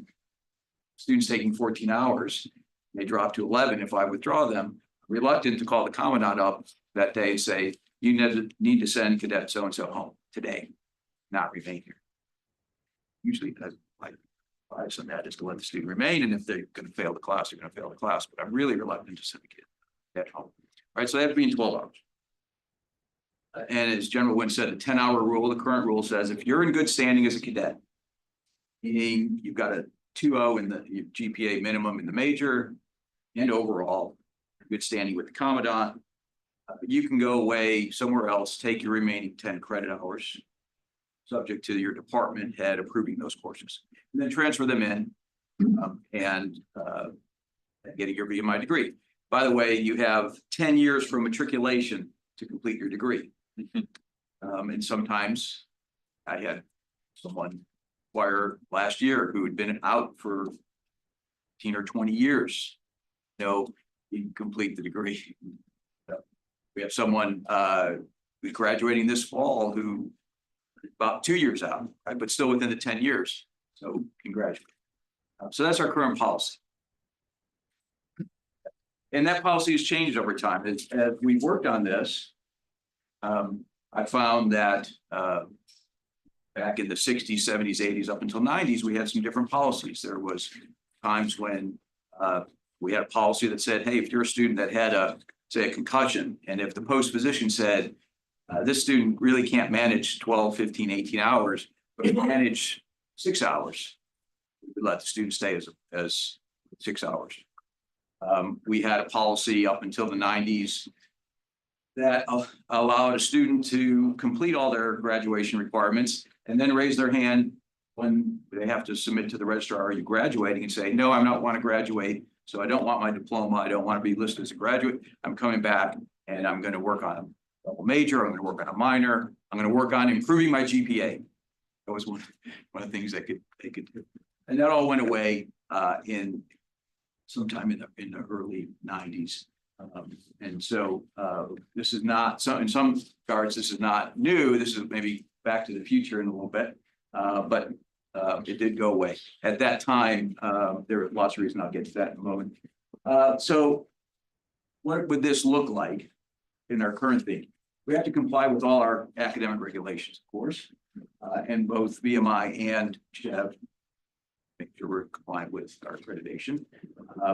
We want to be in accordance with NC2A eligibility requirements because we want this to be available for any cadet, athlete or non-athlete. And so we need a single policy that would apply to everybody equal, right? We don't want to have a policy for non-NC2A athletes and a policy for NC2A athletes. Single policy. We'll have to define minimum academic load, what constitutes a full load, try to make it attractive. But we're not going to change Virginia State Code, what VMI is, state code, how we're described. This is not a graduate program. This is not creating a different class of students. So this is not a program where we'd have students in our classrooms who are not cadets, not in uniform, and the other cadet, right? To be treated under a current policy like any other cadet in their 9th or 10th semester. So married, not living off post, and again, union. So a couple of different options here. Again, one policy for all students. So on the left, what we call a partial load plan. So this is for a cadet who gets to the end of their 8th semester in residence, or if they came in with credit and they'd been here for 6 semesters, yeah, that 6 semester residency requirement. But they hadn't completed all the graduation requirements. And that could be they didn't finish one of their HPW classes. They had a concussion one semester and they had withdraw from boxing. And they never took boxing. And they're short a half a credit hour.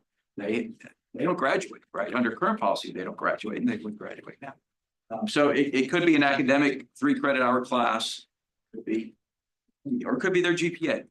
Whatever, they're not, they haven't completed all graduation requirements. They need fewer than 12 hours to complete all their graduation. And under this program, the partial academic load, if the cadet's in good standing. So now, good standing mean if they had finished all their credit hours, they'd be graduating. And so you see it there. Good standing also is there's not too much trouble with the common house, right? So you're allowed to graduate. GPA 2.0, overall on a major. They need at least 6 hours. They have to be enrolled in at least 6 hours, but fewer than 12 hours. Our current full load minimum is 12 hours. Where did the 6 hours come from? Again, creating a single policy for both non-athletes and athletes. That NC2A says if you're a partial load student, you have to take at least 6 hours. Subject to the institute's own rules, we could have said, oh, well, we want 9 hours. Right? So 6 hours is for that We came from 12 because we define full as 12. All right, take the partial load is 1 semester. That's to be consistent, athletes and non-athletes. NC2A guidelines say this can only be done for a student athlete with eligibility, can only be a partial load student for 1 semester. They cannot be as continuously, just one semester. And 8 semesters residents, or 6 semesters if they've brought transfer credits. The student remains a cadet, comply with all VMI regulations, uniform policies, residency, ROTC obligations. Amadot can address if you have questions. Through this about what does a 9th and 10th semester cadet look like right now? I would tell you from my perspective, academically, I don't know any student how many credit hours they're taking unless I ask that student. And I know they're all 12 or more, but I don't know if a student's taking 12 hours or has an overload of 21 hours. I have a student this semester who did an appeal and it has 24 hours to graduate. So, because 21 is the maximum, 19 and a half is the maximum, 21 for a first classman. And then with appeal, successful appeal, can go as high as 24. So I don't know. Maybe I should be able to tell by the look on our 24 credit hour student size, how blurry they are, but we don't know, right? They just look like any cadet. Deferred graduation, additional degree, the right-hand side. So this is for a cadet who has completed his or her degree requirement. So they could graduate, but they want to postpone that. Again, this is going back to the future, back to what the policy was, what policy we had up until the early mid-90s. So they postpone graduation. They are not a graduate of VMI. Their diploma would not get one. Their transcript would indicate they are not a graduate of VMI. So they are still dead. They haven't exceeded their 10 semesters. They have to declare a second major or a certificate program. We currently do not have certificate programs, but if we were to develop a certificate program, again, consistent with athletes, non-athletes, the second major certificate program is from NC2A. That's consistent with NC2A. They don't allow declaring a minor. They don't allow, I want to come back to work on my GPA. Only allow someone to remain an undergraduate as eligibility to declare a second major or a certificate program. And they have to be full-time student. For us, that's 12 right now. Bob, So, I yes. want to interrupt you just for a second. For the board, we have a full calendar this morning and a lot of ground to cover. The recommendation to the board coming out of this is to enable the dean to direct further development and evaluation of the proposal. We're going to get another bite at this. So We just, if I can interrupt, we decided we didn't want to do all the work if you were going to come back and say, I want to touch that, right? Because there's a lot of work to be done. well, let's get through your presentation, Okay. and then have that conversation, but let's not try to debate this thing out today. So in your slides, here's some history, which I talked about already, so we'll move on to that. We've estimated at this point costs. So here's current in-state costs, and this is 1 semester. So 5184 is the current 1 semester cost of in-state tuition. On the right side it is just a placeholder right now, but approximate what tuition would be for a partial load student in-state. All the other fees stay the same semester because they are a student. Next slide. Here it is for out of state. One semester, $2,980 current price, approximately $9,800. Partial load, but you see the difference, about $10,000, almost $11,000 in cost. Planning considerations. We don't think this will affect a huge number of cadets, probably less than 10%. Who's attracted to this, right? Certainly some athletes with eligibility. We're going to look at the 10-hour rule, because if you have this policy for a partial load, then you probably don't need a 10-hour rule. We might 3-hour rule, right? So lesser credit. So we're trying to send students. Faculty would say, we'd rather have a student complete their degree here than go somewhere else. So if a student needs 9 hours, right now they can leave if they can take the classes elsewhere. We can incent them to come here, finish their degree here. That's all for the better. Rather they took VMI courses than someone else's courses. Trying to incent students to stay, whether they're athletes or non-athletes. It's important for all students, not just for. And so that reduced tuition might persuade some students to stay.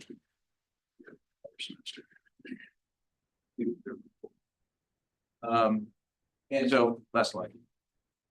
God will say, right, what we're looking for is that you didn't outright reject this, but you're willing for us to spend the time that to give you a completed program and then say yay or nay at that.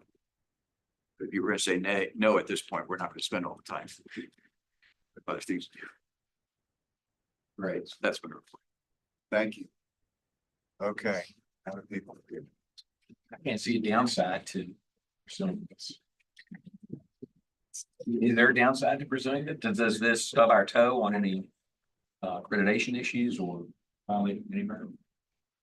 Would not on accreditation, we'd certainly have to change our academic regulations. The policy documents, but no, fifth year cadets in the past, I know when I was a cadet, they were that didn't make it through and we let them come back for another semester or even year to finish their requirements. And they stayed in the Corps. They lived in a unfortunate area of barracks called the Sinks. But we've done this. Yeah, I don't know if they're still in an unfortunate area of the barracks, but they do live as cadets. About how many are we talking about? I'm sorry. How many are we talking about here? That do return for a fifth semester or fifth year right now. Correct, or that could. How many, do you know how many we have left now? So approximately, if we go back to the, oldest class in barracks, which I think is class of 21 right now, through the cadets up through the first class graduating in 8th semester, it's approximately 40 to 45 cadets. I thought. Big number.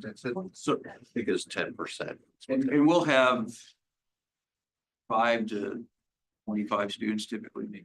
Might be 10 hour rule, given you're 5 to 10, 15. If you were to consider this, obviously 10-hour wise, I would say we probably get 15 to 20 of those requests each year. Every year. Each, I would say probably 5 to 10 in the fall, because there's some that do it at the end of the first semester. Another 15 to 20 in the spring as they complete the 8th semester. Probably see those that are in that 10-hour category.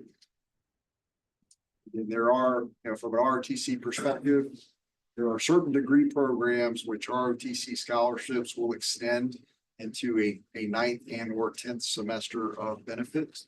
So it can also help manage academic loads and retention in some of the STEM degrees as well. So that's another corollary that they could present to the board. I just have one question on the support. Why did the program end that was put in? Because I'm curious as to why it stopped.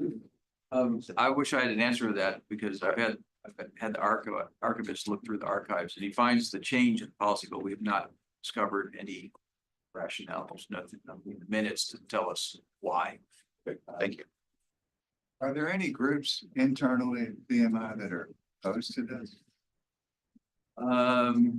No, I mean, there was a few faculty on the ACT board that were opposed. I'll tell you that. That's the only, most of the ACT board and most of the ACT board, if they were opposition, was they felt like there were a lot of details to work out that they didn't want to rush.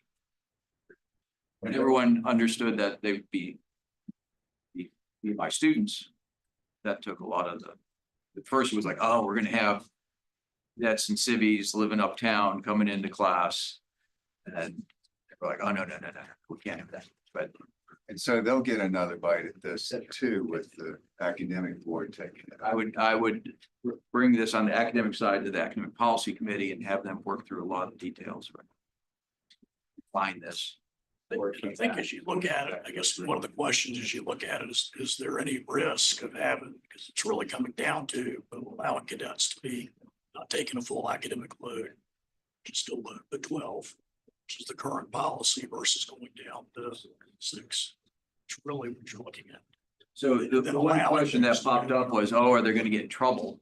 Because they Have too much time. And that's where this fine fellow comes in. I think he can find, they don't get absolved from the blue book just because they're a 5th-year student. Yeah, because a variant on that could be that you extend and generally do, again, allowing those cadets that have already gotten enough for a degree, go for an additional semester a year at a full academic load. Caveat there is they have to declare a major, second major, or the institute needs to create a certificate program. Full times at 12 credit. And again, that could be one of the courses of action you look at versus. And we could get creative in other ways, right? If you have a student taking 6 credits who does have a lot of time, right? Currently, we don't allow students to be even virtually working an internship while they're a student. But I could imagine a 5th-year student who could, right? If they're taking 6 credit hours, does have time, right? Virtual internship and fill their time out. My one quick comment. I would just think in the review of this, the impact on the culture in barracks of having a number of cadets that have a very small course load. That has to be thought through, not just from a discipline level, but just from not much to do. And they're not connected to their brother rats. There's a lot involved there, but what I'm sensing from the board is certainly enthusiasm for you to continue further development and evaluation of the proposal. I think I'm also hearing that maybe the Academic Affairs Committee could take this on too and just kick around some of those other ideas. Okay, is that good? Thank you. Okay, next topic is an update to the board on strategic plans. As I said at the beginning of the academic year, the intent was to kind of brief you on what we were going to talk about at the beginning of the year, or the work that was going to take place at the beginning of the year, and then kind of brief you on the progress of what's been done over this year as we continue the implementation of the strategic. The way we intend to do this is you're going to hear just a couple of remarks from me on earlier slides, but what you really are going to hear from are the plank holders or the strategic initiative leads in the 5 strategic initiative areas and what they are doing and what progress they've been making here over this academic year. So we can go through the very first slide.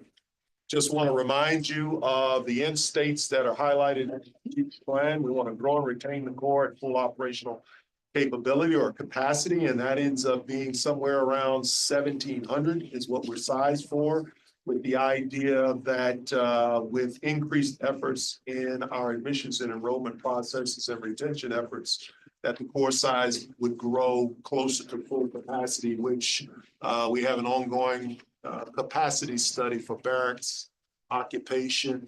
But we think that number would be somewhere between 1,750 and 1,780 without creating any stresses on the Institute's resources. It may require us to examine and look at what our faculty to student ratio might be, but other than that, it's about the capacity in barracks and within the mess hall and some of those other key areas. We want it to be a first choice destination for students, faculty, and staff who are extremely talented. We want this exceptional experience, and we want to be able to retain and graduate our cadets at a rate as good or better than what we're doing right now, either in their 5th or 6th year. We want to have that leadership model that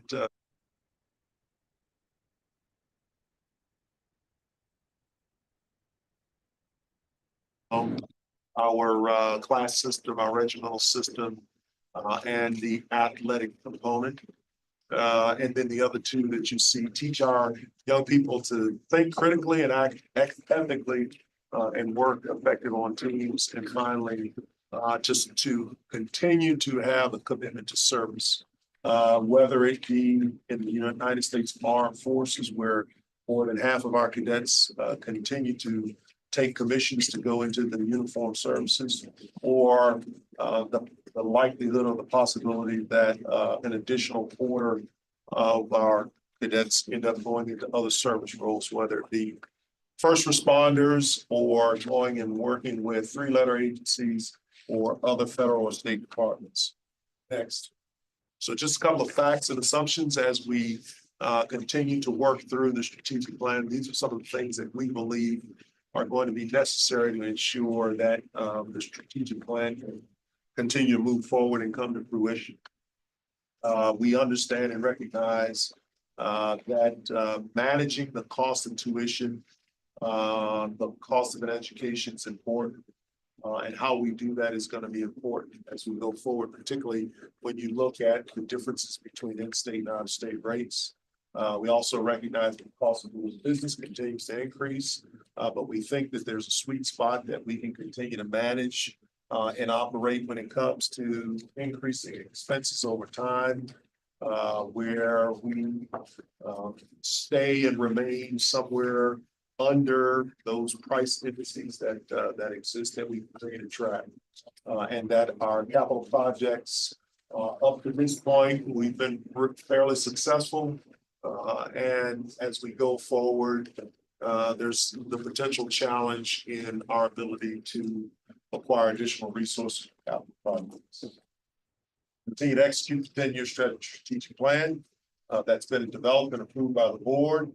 We'll continue to comply with state and federal laws and policies. And we recognize, and I'll talk a little bit about what we think a rough estimate number might be for both the 10-year acquisition of funds from the state, and also the number that we would call our ROM or our wish list that we would communicate over to the alumni agency that they begin to think about a capital campaign. Next. This is just to give you a timeline of the planning milestones going back to the plan was approved and rolled out back here in November of 2024. And it shows along the way each continued effort that we've done and how we will proceed forward in subsequent years, where at the beginning of the year, the superintendent can provide to the board kind of the planning activities that are set to occur for that particular academic year with respect to the strategic initiatives. And then in the springtime, this time every year, the briefing to the board would be on what progress has been made and how we're measuring and seeing ourselves towards progress. Next. If you look here, this is just kind of give you an idea of what we are tracking at the task level with the number of initiatives that would be a part of the strategic plan. And these numbers reflect over the next 10 years, a rough estimate of what state funding would be required. And as you see, the biggest amount of that would be in the strategic initiatives for delivering 21st century infrastructure. And of course, that would encompass existing capital projects that we continue to go after to the point where we'll get to full funding, likely phase 2 modernization efforts that would take place with Richardson Hall and some of the other academic buildings and facilities and Crozet Hall as well. For rough, when you go to the Hill, do you take this slide with you? We could. We don't want to sticker shock them, but right. You know, at least the plan. We certainly have to remind them this is a 10-year look. This is a 10-year look, not something that they should be concerned with. That amount of money for 1 year. And so that's always something. And then to make sure that it's incorporated into our 6-year plan as well, when we talk to SCHEV, and as well as in our capital, our strategic plan that we show for overall capital expenditures and our master plan for the institute. So, as far as the comprehensive capital campaign, our rough order number sits somewhere at about 490 million. Obviously, that's a number that we can show to the alumni agencies as a starting planning factor, so that as they begin to think about the capital campaign number and the surveys that they will do and understanding how we would lay out the priorities for those various different efforts, it will begin to shape their thinking about what a more logical, feasible capital campaign number. But right now, based on what we've rolled up, the estimate would be around $490 million. Next. Okay. First initiative lead for preparing exceptional leaders is Colonel Lee Haverty. So I just want to take this opportunity to say I'm very excited to be charged with getting to lead this effort amongst my teammates, Colonel Gray and Jamal Walton. We have 6 initiatives, if you will, tasks that we're working. All have activity within those 6 tasks. Numbers 1 through 3 are weighted priorities. So the preponderance of our effort, especially this semester and this academic year, has gone within tasks 1, 2, and 3. So some of the key things that we've been doing in task 1 have been defining leadership roles and refining publications to give our cadet leaders regimental system, our class system, and we have expanded and incorporated to developing something for our barracks and team captains for club sports and NCAA athletics. So no publication has been built. We'll be conducting training sessions with those particular individuals for leading our athletic competition teams in the fall. We also have looked at and evaluated where are the places that we're training our leaders, and it's across the spectrum of academic departments as well as ROTC, as well as the co-curriculum within Barrack. So we're making sure we're trying to not duplicate efforts where we can and talking amongst ourselves. The feedback program with cadets has gone very well at our beta test program, where I've been working with 13 individual cadets between the regimental and the class system, and they have gone out and prospered in done peer-to-peer feedback with 34 cadets below them. And we'll be marketing that across the core for the 1st, 2nd, and 3rd class next year. Within the second area, leadership development, it's really defining how do we develop each year similar things that they will do and capture. Some of those have already been in the system. The rat line obviously is breakout as a foundational part of that 1st year. The year that we had the most gap was in the 3rd class year, and we've incorporated things heading forward into next year to begin to try to build on that developmental path. We'll be working with the CLE on developing that leadership portfolio that a cadet takes from the time they enter to log and capture those leadership experiences, basically teaching those resume type building activities from the time you come in as a rat to the time you graduate, and you don't have to think and remember all those leadership things that you participated in during your cadetship, as we log them in that portfolio along the way. In the physical fitness area, in area 2, is where we have done a lot of work this semester. We will be making some changes heading into the fall. A lot of those deal with just how we approach where you come and arrive at DMI and how you end your time at DMI. So beginning this year with class of 26 plus 3, they all will take a physical fitness assessment prior to their arrival. They're all being given an optional 10-week physical fitness program to participate. The health and performance wellness have helped me develop. And then we will be able to kind of measure those things that we have in Hell Week and beyond in that 1st semester on how people participated in the program and how physically fit they were able to remain through the rat line, i.e. if they weren't participating and they got hurt and they missed portions of the rat line versus those that participated and went through the rat line without injury. So we're working from pre-matriculations to graduation in this new physical training program. There will be sanctions involved in that. Passing the physical fitness test will not necessarily be the waypoint, but if you don't pass or you're not meeting the body fat standards, you're placed in a fitness improvement program where goals have to be established. And if you do not meet the goals of that FIT program in any given semester, beginning in the spring of 2026, you'll be placed on fitness probation, which would mirror conduct and academic probation type restrictions. Within the third area, we are working on looking at and exploring within CLE and the academic circles, graduate programs and certificates. Haven't done a lot of work in that area, but we're beginning to explore there. And the Department of Leadership is again anchored around CLE and some of the programming they have, exploring opportunities in the future of developing a Department of Leadership. But the external leadership training is something that we absolutely are working for. In this latest spring FTX, we did send cadets that are in the non-commissioning track out to various places in Richmond to be in exploring opportunities, and we target our second class. As we look at the bottom three initiatives there, I just want to highlight within the sustained recruitment and commissioning, we appear to be tracking on achieving our goals this year in terms of numbers commissioning. We are auditing and measuring the numbers for the last 2 years of the number of Coast Guard commissions that we have, since it's a different programming type of standard, and trying to target and improve those numbers because we have seen greater interest in the Coast Guard AUP. The non-military government nonprofit side, that's where the incorporation of the non-commissioning cadets and these what we label professional staff rides is going to be very integral and important to where they would go through at least 2 cycles of these as a second and a first class.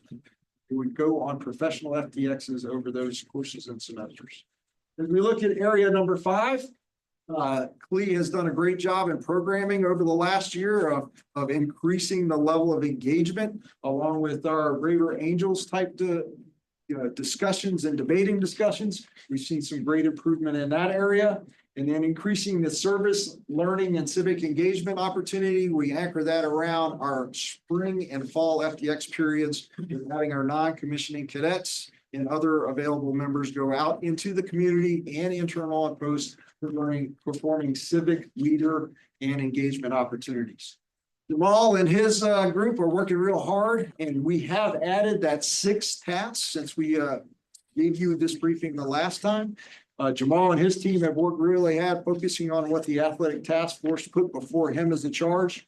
He's done some great work in the Cadet for Life program and developing the mission and the goals of that particular program, as well as for the athletic department. So I just wanted to hit that high placemat type of brief for you to let you know we are doing activity in the strategic plan across all 6 tasks. And we are weighting our effort against those strategic priorities at the time. Specific questions that I could answer for. Yes, sir. 2 questions.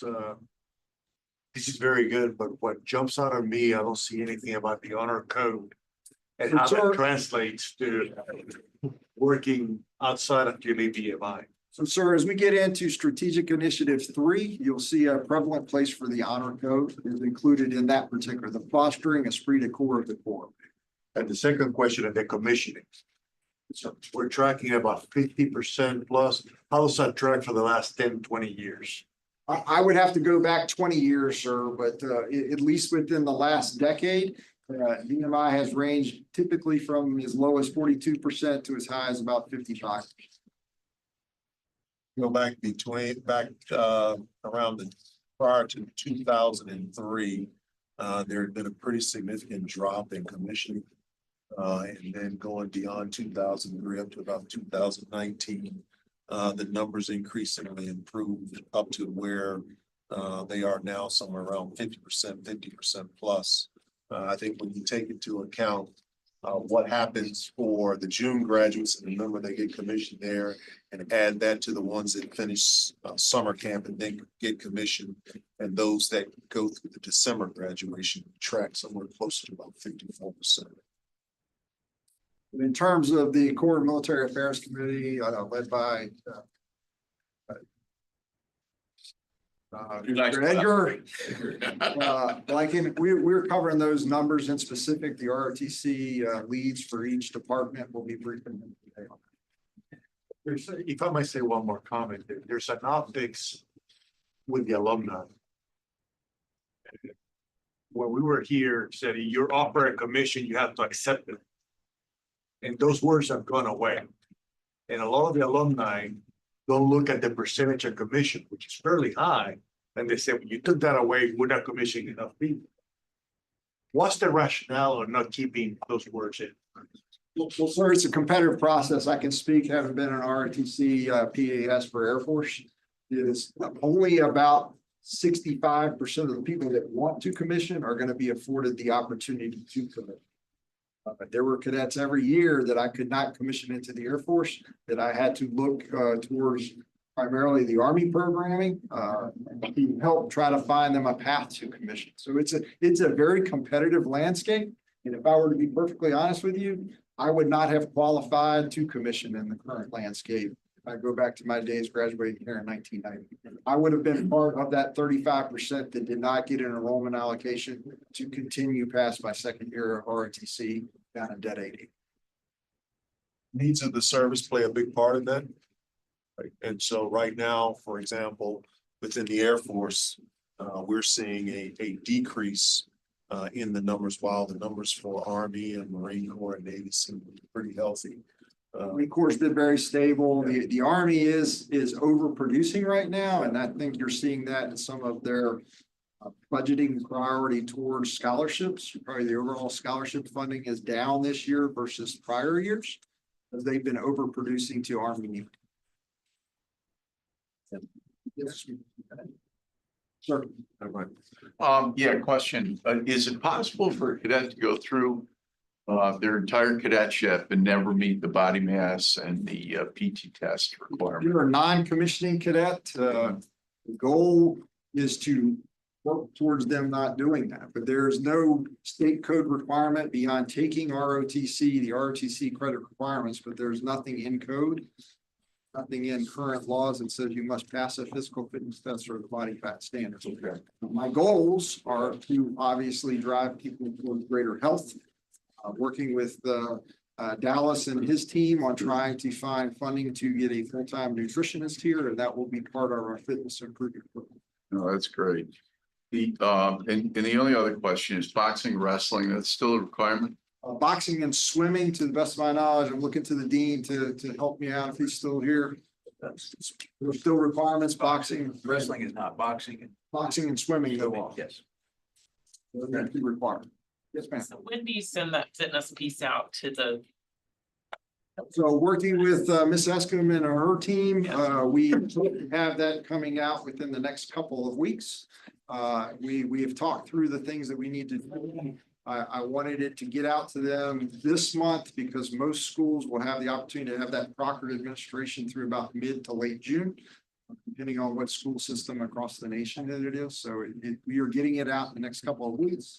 We will have some of those late comers to the process in the pipeline, and we will encourage them. And then I've told Shannon and her team, if I need to have a parent proctor those things, we'll do it. I really just want an assessment of where they're at. So, and I know I have X number of people coming into a company that are not achieving a passing standard on the 1.5 mile run that they will do. And I will let that company know, okay, as we have this come in, we need to factor that into how do we build them? How do we grow them versus go out on a 3 mile rifle run day 3 and half the company falls out. That's not accomplished. Is a piece of that a workout suggestion for them? So they have a 10-week, they're giving a 10-week structured optional PT plan that requires no gym. That was what I worked with PW about providing them, and they are given that at the same time they're given the request to complete the assessment.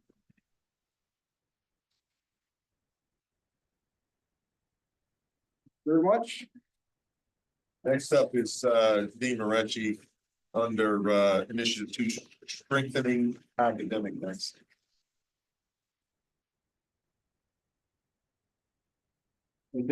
So we have 5 different words here, and size of the circle reflects superintendent priorities. So I'm going to work through by the size of the circle. So we'll start with item number 4, strengthening high impact practices, virtual learning, various examples there. So several things here. I mean, these are say high impact practices. These are activities, academic activities that are recognized throughout higher education community as important in the development of undergraduate students as their degree. And so we already have many of these things. So part of this is strengthening them, right? Doing more things, more options. doing them better. So we already have global broad programs. We already have undergraduate research programs, internships and service learning activities, but we want to do more, do better within that space. So, and part of this is also in the bottom left, faculty professional development.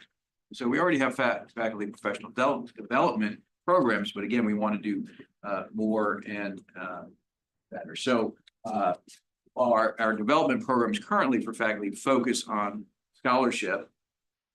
In number 4, our focus is more on teaching, learning. So to incent faculty to participate, for example, in workshops on course development and on be improving their teaching. We think we have very good instructors, but we all know, at least from the faculty, that we can always be better. It's imperfect art, if you will. We strive to do better at that. We have now with career services, we have in place a person, because of funding that was provided by the state, a third professional at office to support internship development and employer relationships and support internship and employment, full-time employment opportunities. But we would like to expand out internship for credit opportunities. There's costs related to that. We only have a couple of departments that offer academic credit for internships. But overall support more cadets and internships. Last year we had funding from SCHEV, which we don't have this year. It was one time to financially support cadets who were going on an internship, but were either not being had either a financial situation or were not being paid at a high enough rate to support themselves. And so we had financial need-based aid.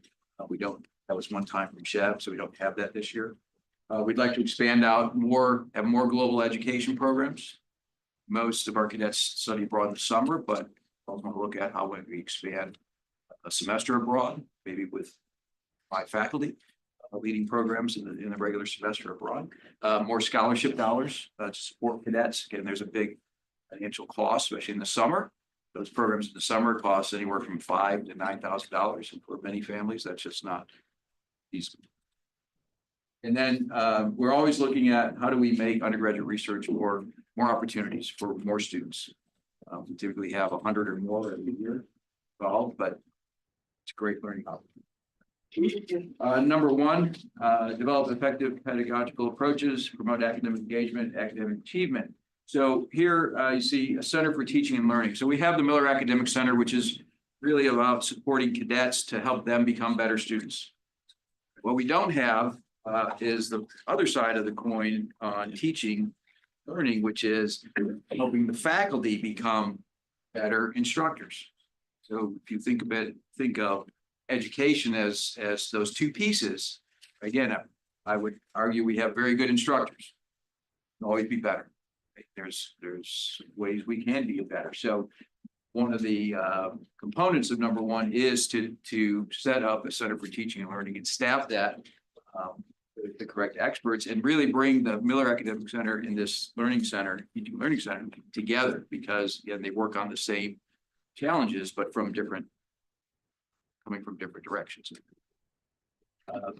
Support more faculty workshop attendance and related to becoming better teachers. We see review of curricula. That's something we're always doing, but now we need to think about it in light of this strategic plan. To make sure our curriculum fits this strategic plan. Thinking about new majors, minors. The 2 potential majors are immediate front are exercise science and computer science, computer information and sciences tracks, computer science, cybersecurity, still information technology into majors.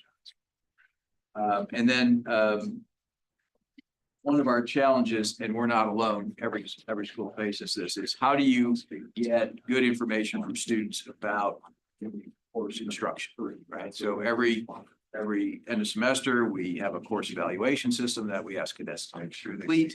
Some take it more seriously than others, but you can always question, do we have the right questions? Are we asking what we should? And how do we get better responses? So we're looking at setting up a team to revise that evaluation system in probably 10 years before that through. In number two, technology, right? So we have a nascent process going on now with the faculty technology committee using VR in classrooms. So we have some limited resources to support that. And so we have faculty that are experimenting using VR in classroom learning. And of course, like every school, we have to grapple with artificial intelligence, certainly the honor code here, but just teaching students how to use artificial intelligence, but also teaching faculty to be better users of artificial intelligence so they can teach students. So we have both those items that are key to the next 10 years. Number three, recruit, retain, promote, distinguish faculty. So we already have a very active program there, thanks to support of alumni and friends to support faculty chairs. So that program allows us to privatize faculty salary and distribute the E&G funds to other faculty based on a model. And so we've made great strides. Started that program, we were number 12 in the state average salary, we're number 6, a long way from number 5. But we made great strides. So but we need to do more of that because we always are after trying to get the best faculty. It's important, and it's not always easy. In some disciplines, it's a challenge to get faculty. A lot of big universities are shrinking their PhD programs. So that's a challenge down the road, right? Will there be enough PhD faculty around? But also within this, expanding our research opportunities. Our faculty are actively engaged in research, but we're looking at, can we bring in additional research dollars to support faculty and increase the amount of research and the type of research that's going on.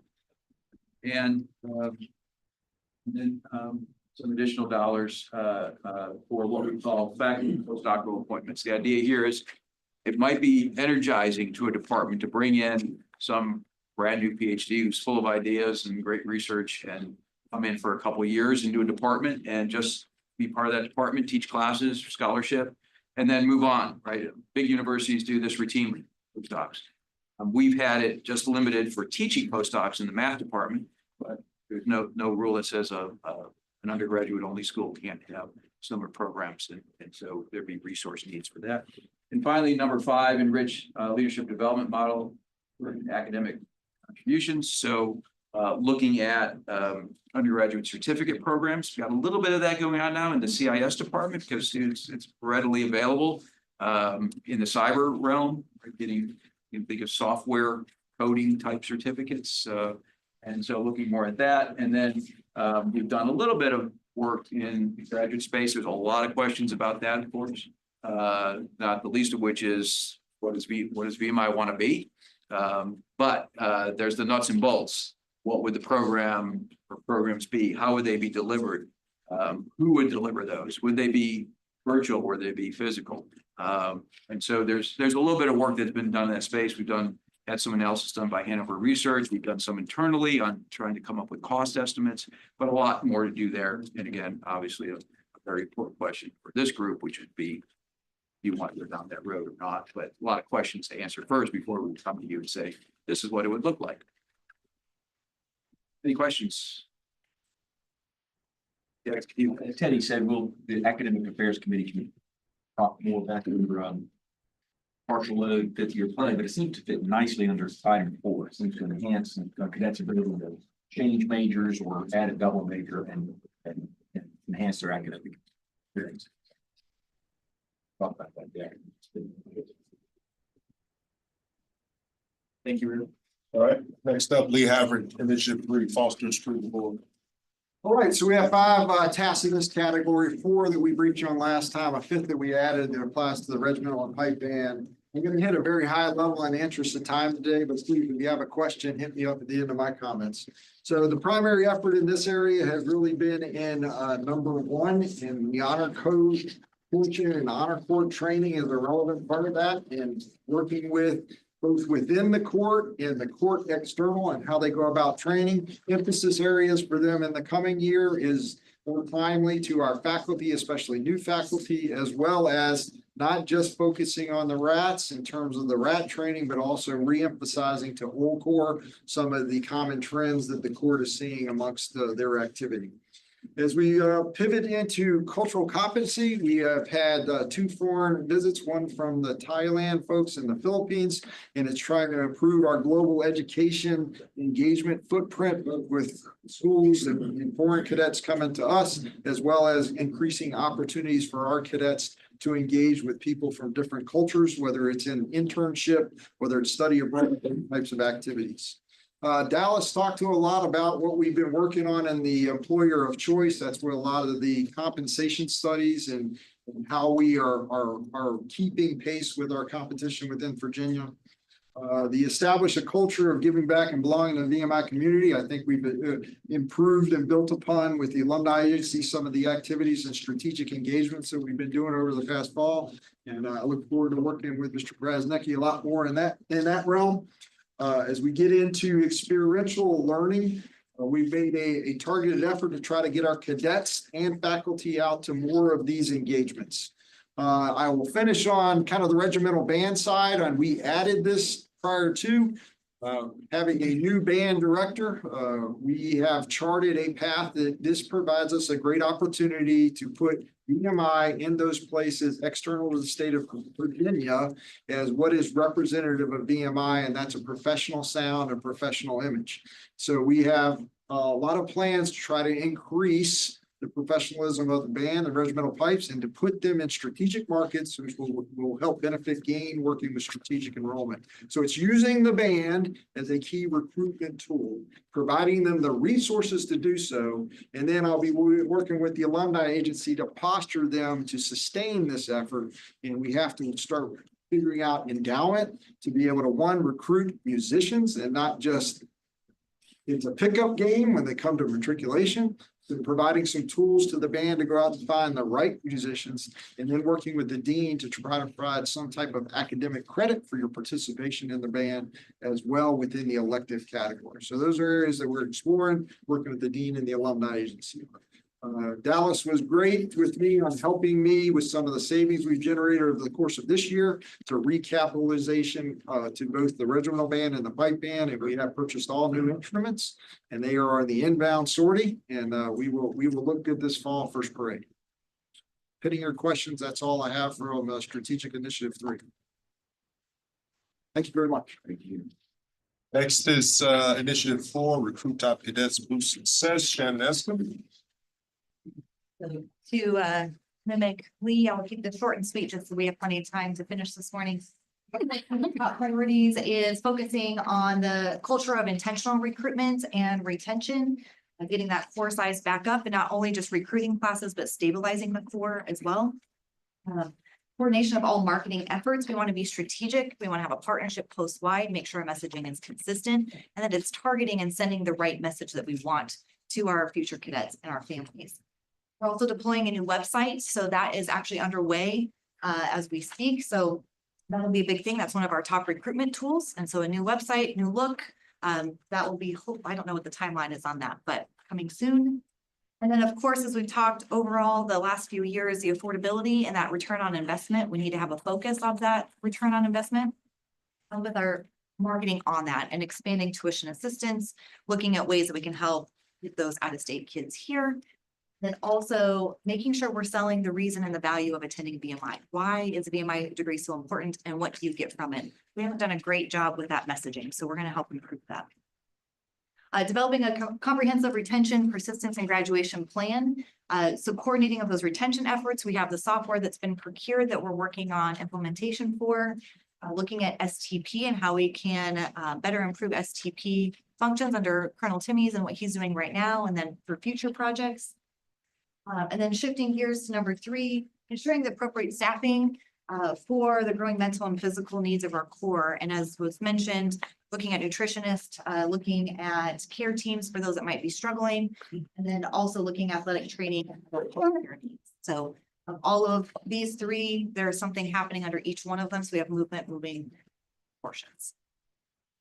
Just take any questions, otherwise I'll turn it over to. Thank you. It'll take a long time. We'll go through these, objective one, this is on the for delivering 21st century infrastructure. I'll just highlight, sort of hit these, by exception as we go through, but if you look at the number one, in terms of the top 10 priorities, this is, number 8. Listed from the superintendent's key priorities. Just key pieces there relate to overall review of our staffing levels, the maintenance operations of our facilities and budgeting that's associated with it. Aligning our planning for projects with the Institute's master plan and listing all those together. There's elements in there that study the overall capacity and efficiency of the housing in the barracks, and are there opportunities for additional growth in the core, or it's certainly to optimize the maximization of the occupancy in the barracks. We also are looking at the modernization of certain facilities, many of which are already underway, that are highlighted specifically in the plan relative to Crozet Hall, the Lejeune Hall pieces, the barbershop project, future studies on the armory. Finally, in section 1 would be an area and investment into IT infrastructure related to post-wide. We have the 25 live scheduling software. That component is completed. Other upgrades to the overall network infrastructure, a couple of different phases that proposed for that from Daryl and his team on the Wi-Fi capacity throughout post. Then overall, the allocation of dollars for the 5-year replacement cycle of classrooms. Under number 2, which is the advancing the capital investment. This combines both the component with working collectively with the agencies on the overall marketing and of our projects, everything from their utilization, uses. This is particularly relevant for those projects that will require some private support to fund them. And we've just got goals in there with specific dollar amounts to attain fundraising goals for private support for projects. Included also under this advancing the capital investment is our capital improvement plan. It's alignment to the post facilities master plan and prioritization of our projects, and those alignment with our state requests for funding. And the last point under number 2 is secure state funding for 13 capital projects. We have many of those are already here. We've received funding for. It's completing that portion now. NEB, Moody, Cleve Phase 2, Post-Wide Safety and Security, Cadet Safety and Security, the barracks windows, New Market, 307, 309, and Hinty Hall are our projects that have been secured under this plan, and then the remaining projects to come. Finally, under 3, the modernization and enhancement of post-wide safety and security.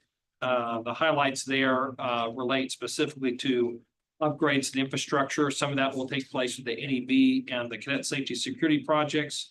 Manpower studies with our overall enforcement of police and with the police force. And then overall continue to maintain and keep current our plans with crisis and emergency planning, and our continuity of operations planning is headed up by Colonel Bissell. Any questions on number 5? Okay, next slide. So just to kind of close this out, number 1, you see a roll up of 9 priority objectives. These are 9 out of the 22 objectives that are contained in the strategic plan. These are the objectives that, for the most part, were highlighted by the initiative leads and the ones that I consider to be high priority, the ones that I intend to put my focus on. And as you look across those 9 areas, teach, coach, ensure cadets, explore value-added opportunities, strengthen high-impact practices, advance efforts to foster safe and diverse environment, provide supportive work for enhancing employees' well-being, on and on and on. What you see below are the ongoing initiatives that over the next remaining period of the strategic plan will be worked on and carried out, where decisions will be made, presentations will be made to the board in many cases for decisions, and we'll be able to track and show progress.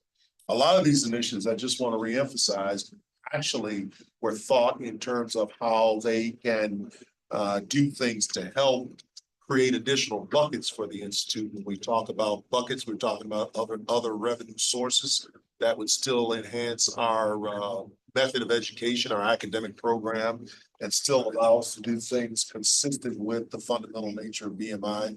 So everything from what the dean talked about with respect to increasing efforts with partnerships for undergraduate research, talk and discussions and analysis going into core size, core growth, getting to 1,700 and then beyond, improving our footprint and the work that's going on for study abroad and those opportunities.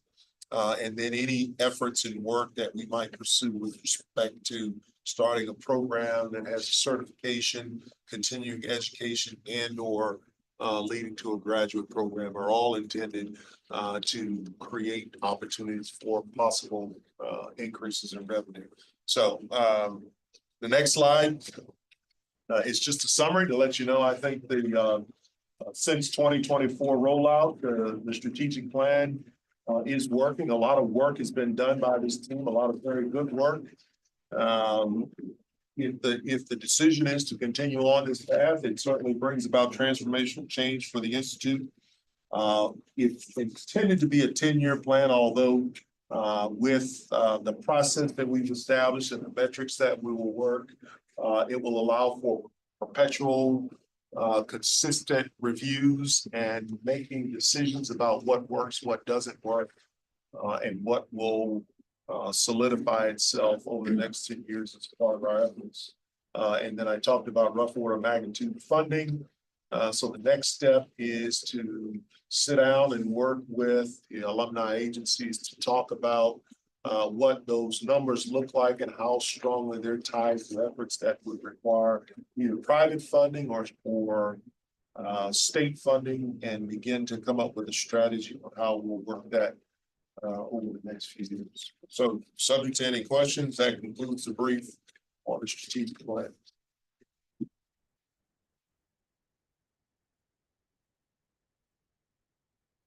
Okay, thank you.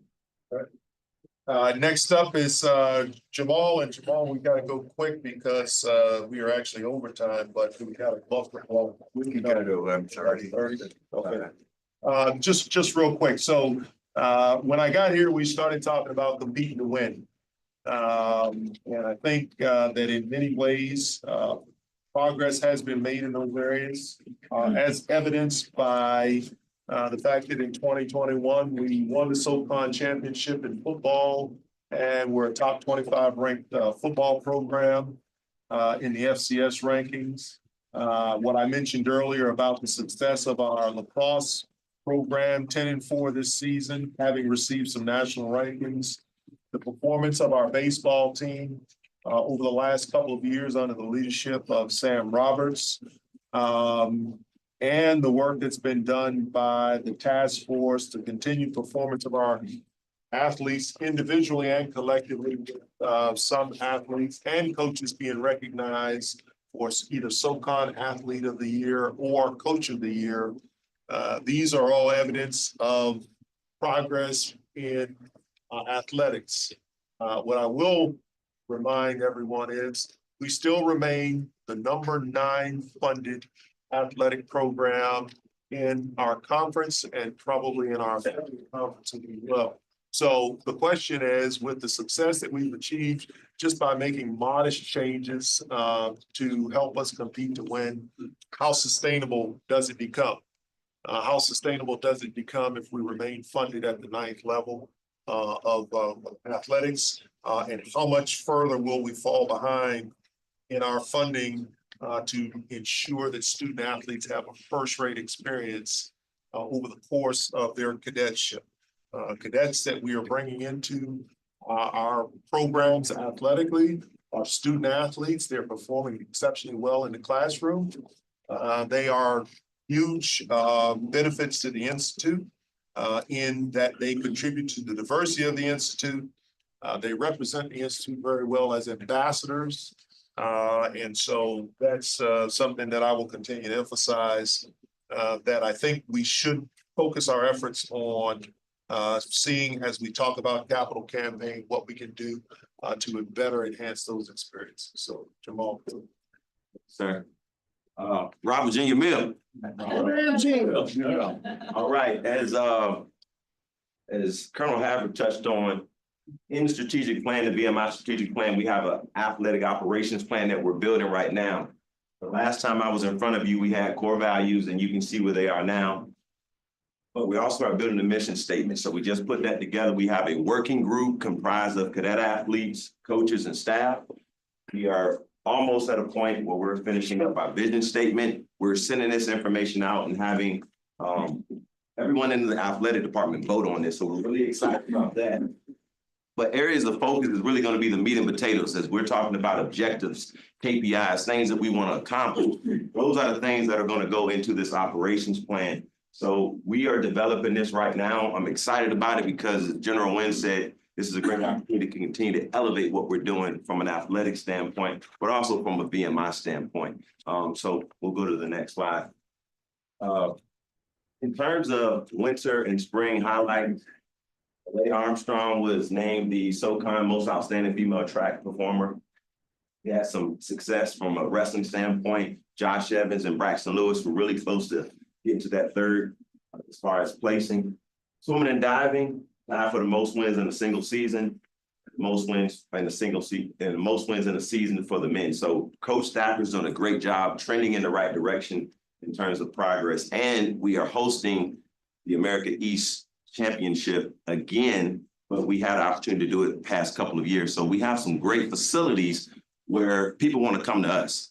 And also when people want to come to us, they bring their friends, they bring their families, and that can also attract future cadets. So great opportunity for athletics to continue to push what we're doing here at VMI. Baseball started the year 7-0, best season, best start since 2010. And if you haven't had a chance to watch them play, it's a fun style, it's a fast style.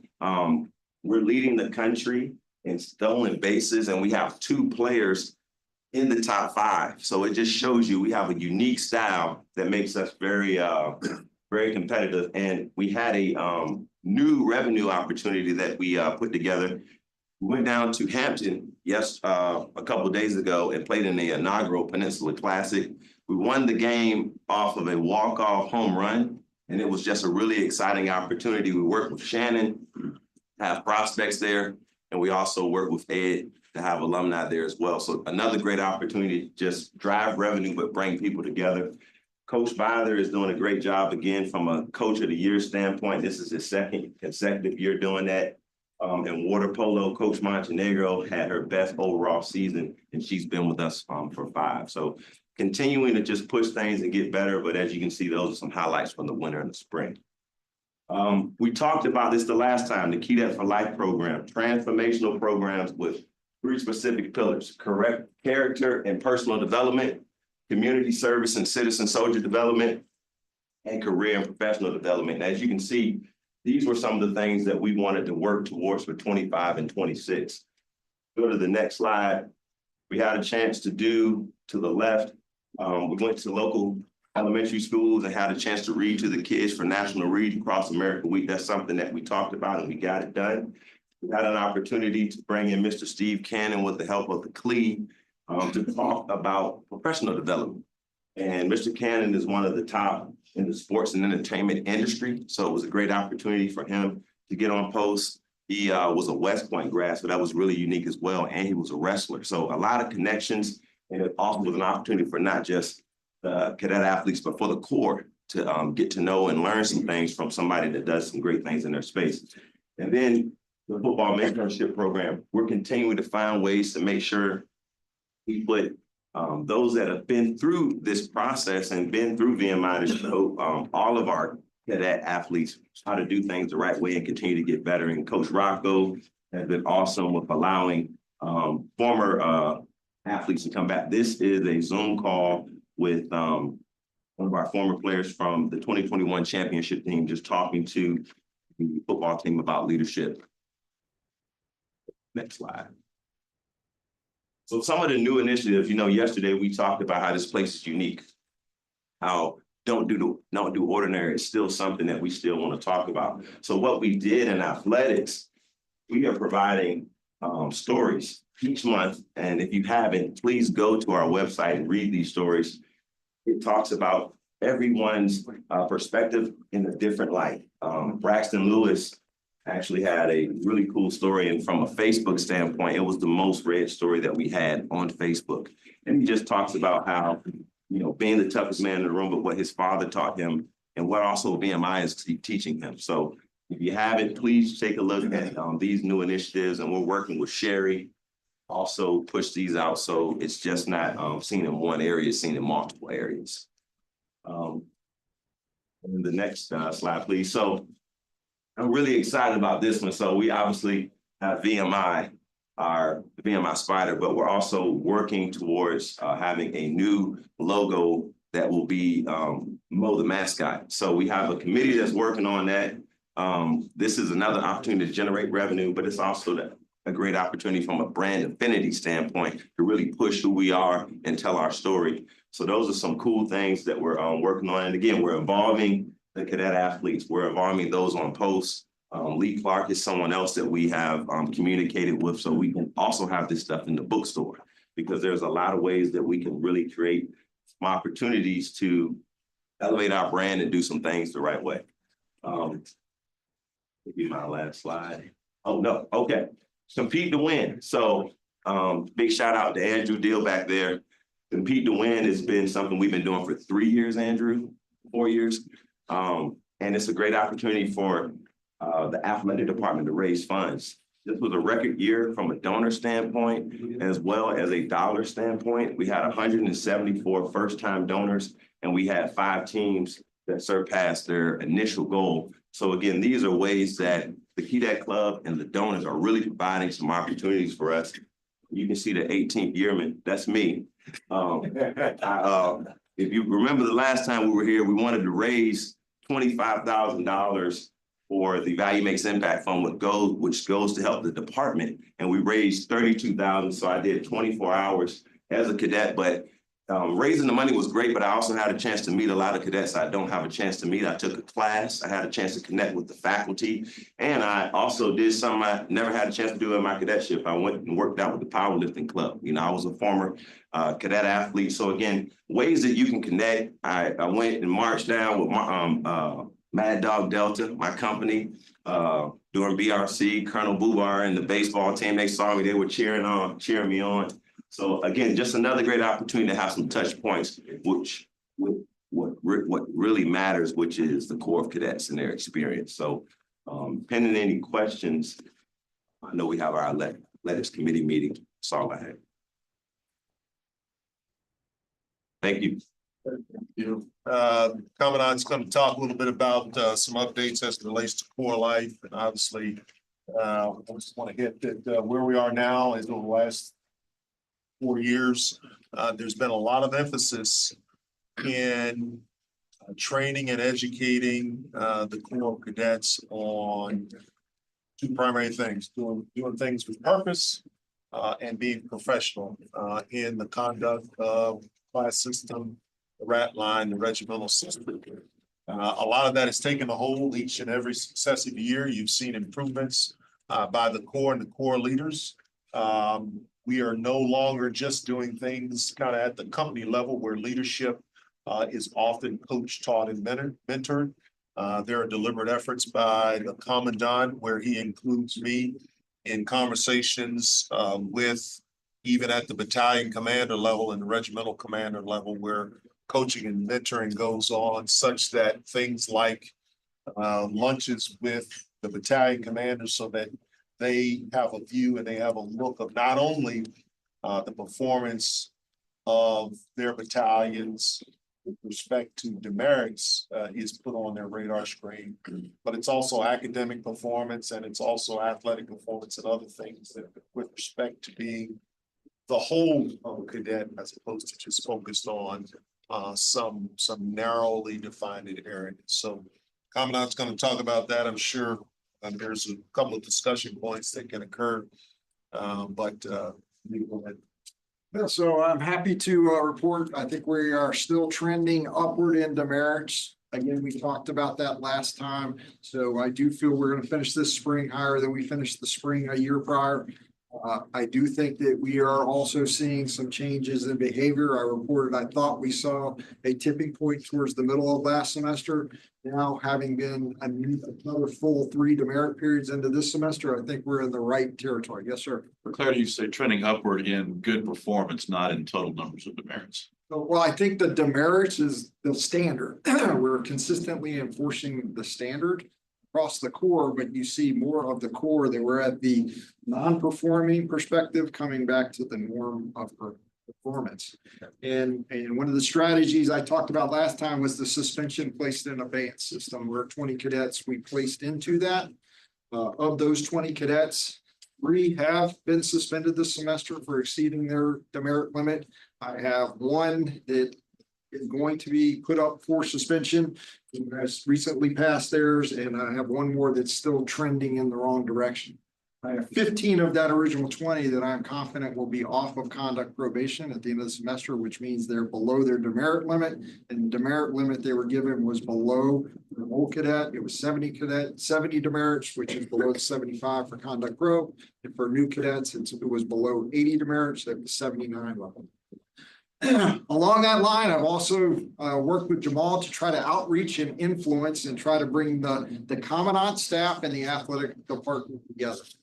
Part of that was having a mixture with coaching staff, so my staff can develop relationships with position coaches, with those coaches within the team that aren't necessarily the head coach, but trying to bring our staffs together. So we did that for both fall and spring sports. I have seen an uptick in the number of coaches coming into barracks to interact with my staff. So I think we're trending in the right direction there. One of the other things that I wanted to do, now that I'm confident we're headed in the right direction, is I wanted to assess and look at where are we at in terms of team performance. I was pretty happily pleased on the number of cadets that I had student athlete wise, we're achieving regimental officer type level of performance below. What I mean by that is the number of cadets on these teams that had negative demerits. And then a number of those individuals that I was dealing with that were trending in the right direction.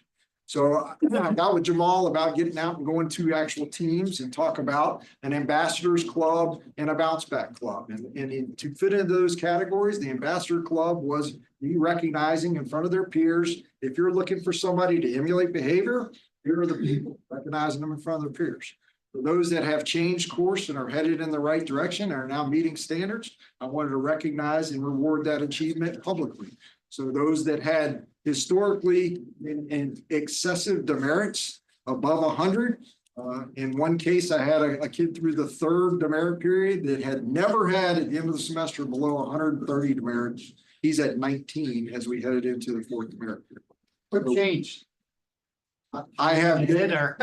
Well, I mean, we have emphasized to them the standard is going to be the standard. And this is the last opportunity to get with the standard or you're going to take a sabbatical. We are trending in the right direction. Now, that said, these 15 cadets, I will be tracking like you would anybody else that you had problems with conduct wise. Do I see them have a good semester and then travel back to old ways? Again, I've reiterated to them as they've gotten off conduct probation and or headed off conduct probation, not going to be tolerated. You demonstrated to yourself, you demonstrated to me, you can do this. So the standard is the standard going forward.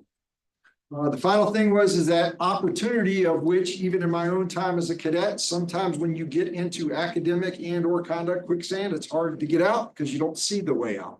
So I did make a change to the blue book on where if you were on conduct probation for either a serious related conduct or excessive demerits, establishing something other than 0 demerits in a demerit period for back-to-back periods as a way to earn your way off early. Through the 3rd demerit period, we've had 23 cadets achieve that goal to get off conduct probation early this semester. And at least for the first 2 demerit periods, since I had 4 in the 3rd demerit period reach that category, of the 19 after the 2nd demerit period, none have found their way to a serious conduct penalty to be put back on conduct probation. But that again, that's what I'm looking for going forward. Of these 23 cadets, do they conduct a serious infraction or do they go excessive demerits and go back on? And again, that's what I am emphasizing to them. There is no going back. What you demonstrate to me, standard. Next slide. So as we look at leadership and fitness initiatives, again, we talked about, and I emphasize, or I talked about in the strategic initiative one that we have gone through and we have refined and provided to those cadets in leadership positions specific staff expectations in terms of what they should be accomplishing, what their deliverables are to both cadets as well as staff. So when it comes to the things they're supposed to produce in their position, whether it's a S3 producing a schedule for the Corps, or whether it's the regimental commander making a change by a certain time each night in inclement weather, we need to pivot uniforms. They've been given specific expectations in the Leader 1, Leader 2, Leader 3 series for the regimental side. We adopted and implemented and have published Leader 4 that should go out to the class GC leaders today, to the first class, providing them specific tasks and responsibilities in terms of deliverables that each position has. It's not that that's not outlined in the white book per se, but it's not a single source that tells a leader specifically, I need to do this in terms of suspenses. And then Leader 5, that is a whole new initiative, which I worked with Jamal on, where we are going to be impressing upon our on the field and our barracks captains that are presented to me in club sports and NCAA teams, is they're going to be treated like a company commander. And we're going to expect them to hold accountability within their teams and giving them specific expectations of what they do. The general and I have both seen and seen how our dike training has not been consistently upheld over the years in terms of the things that you would expect the dike to do. So it's been inconsistent amongst the Corps, amongst the first class. So we made a concerted effort this year. Both he and I have given them dike training. Ken Koleski from a class of 73 has shared numerous thoughts with me, and I'm incorporating those and giving those to the OGA president who's writing the dike guide. So we are committed towards trying to get back to the basics on what it takes to be a dike and how the dike's personal attitudes and performance influence the cadets that they're charged to lead. And finally, I've talked about extensively kind of in the committee with Mr. Edgar and the committee members, the approach that we're driving towards and implementing a new fitness standard for the VFT in the fall. We still are a pre-decisional final decision, but we're going to align the non-commissioning cadets with either the Air Force or the Coast Guard service test. We feel that would be good for the Corps in terms of having them aligned to a standard that's not an outdated Army standard. Finally, it's the fitness improvement program. So I know I may not get a fitness Adonis God when they arrive, but we are going to take a concerted approach to getting and driving them towards a particular path where they leave the Institute on a better fitness path, more physically fit cadet on the other side. And beginning with the class of 2030, if the proposal and I put as approved, that's not the rats coming this year, but the rats after that, they too would need to pass a physical fitness test to participate in graduation activities, similar to a commissioning cadet has to pass their last fitness test to commission. That's kind of the path that we're going on there. And then the institution of a fitness probation restriction status for those that either refuse to participate in the program the way we're looking towards, or failure to make that consistent improvement over the course of a cadetship in the fitness improvement program. I already spoke to the pre-matriculation piece. So Scott, well, pending your questions, that's what I have for an update today. Thank you. General, anything else?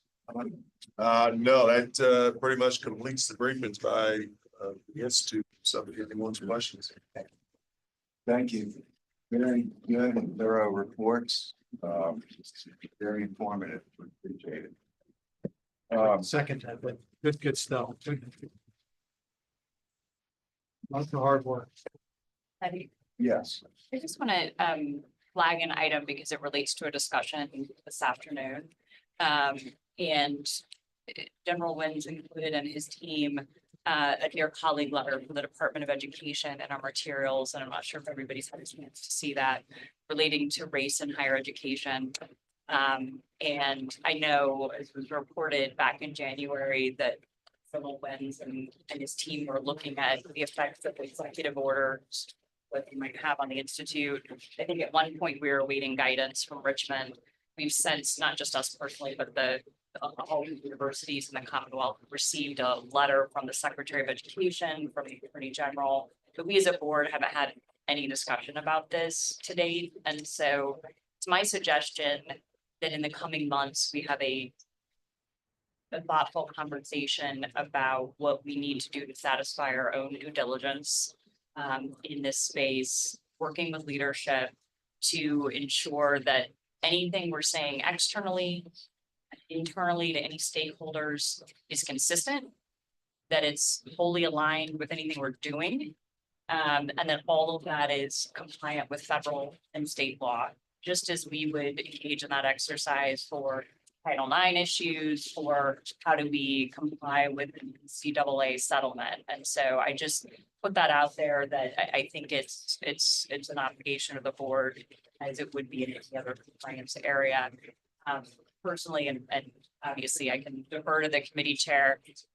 I don't think a deeper discussion about it outside of the confines of thinking of it as a compliance issue in an open setting in committee today is really the right way to tackle it. But I defer to other people's thoughts on that, but I just want to flag the item. Thank you. Appreciate that. That's important. Certainly, the board's responsibility to make sure that we're compliant with all federal and state laws is one of our real responsibilities. And we've got to take this very seriously since it's such a changing landscape. Thank you. Next on the Cadet Personal Affairs Committee. We've got something to discuss about that. We do, sir. We're going to basically go over a scrub of what we did for our admissions process and just give the analysis that we did to the committee. Thank you. Anything else? I have a couple items. So tomorrow's agenda is full too, just as today's has been. I want to remind the committee chairs that we have great support staff in the committees that write terrific minutes of the meetings. So when you're preparing your report outs for tomorrow, do not feel obligated to give us an advance read of the minutes. I'm looking at you. Brevity is the soul of wit. Thank you. Hit the highlights. We've got a lot of important ground to cover. Keep it tight.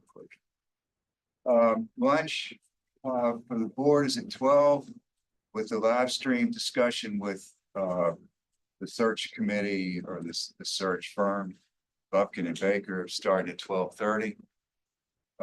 Committee meetings, 2 sessions this afternoon, 1:45 and 3:30, and dinner in Marshall Hall, cocktails and dinner at 6:30.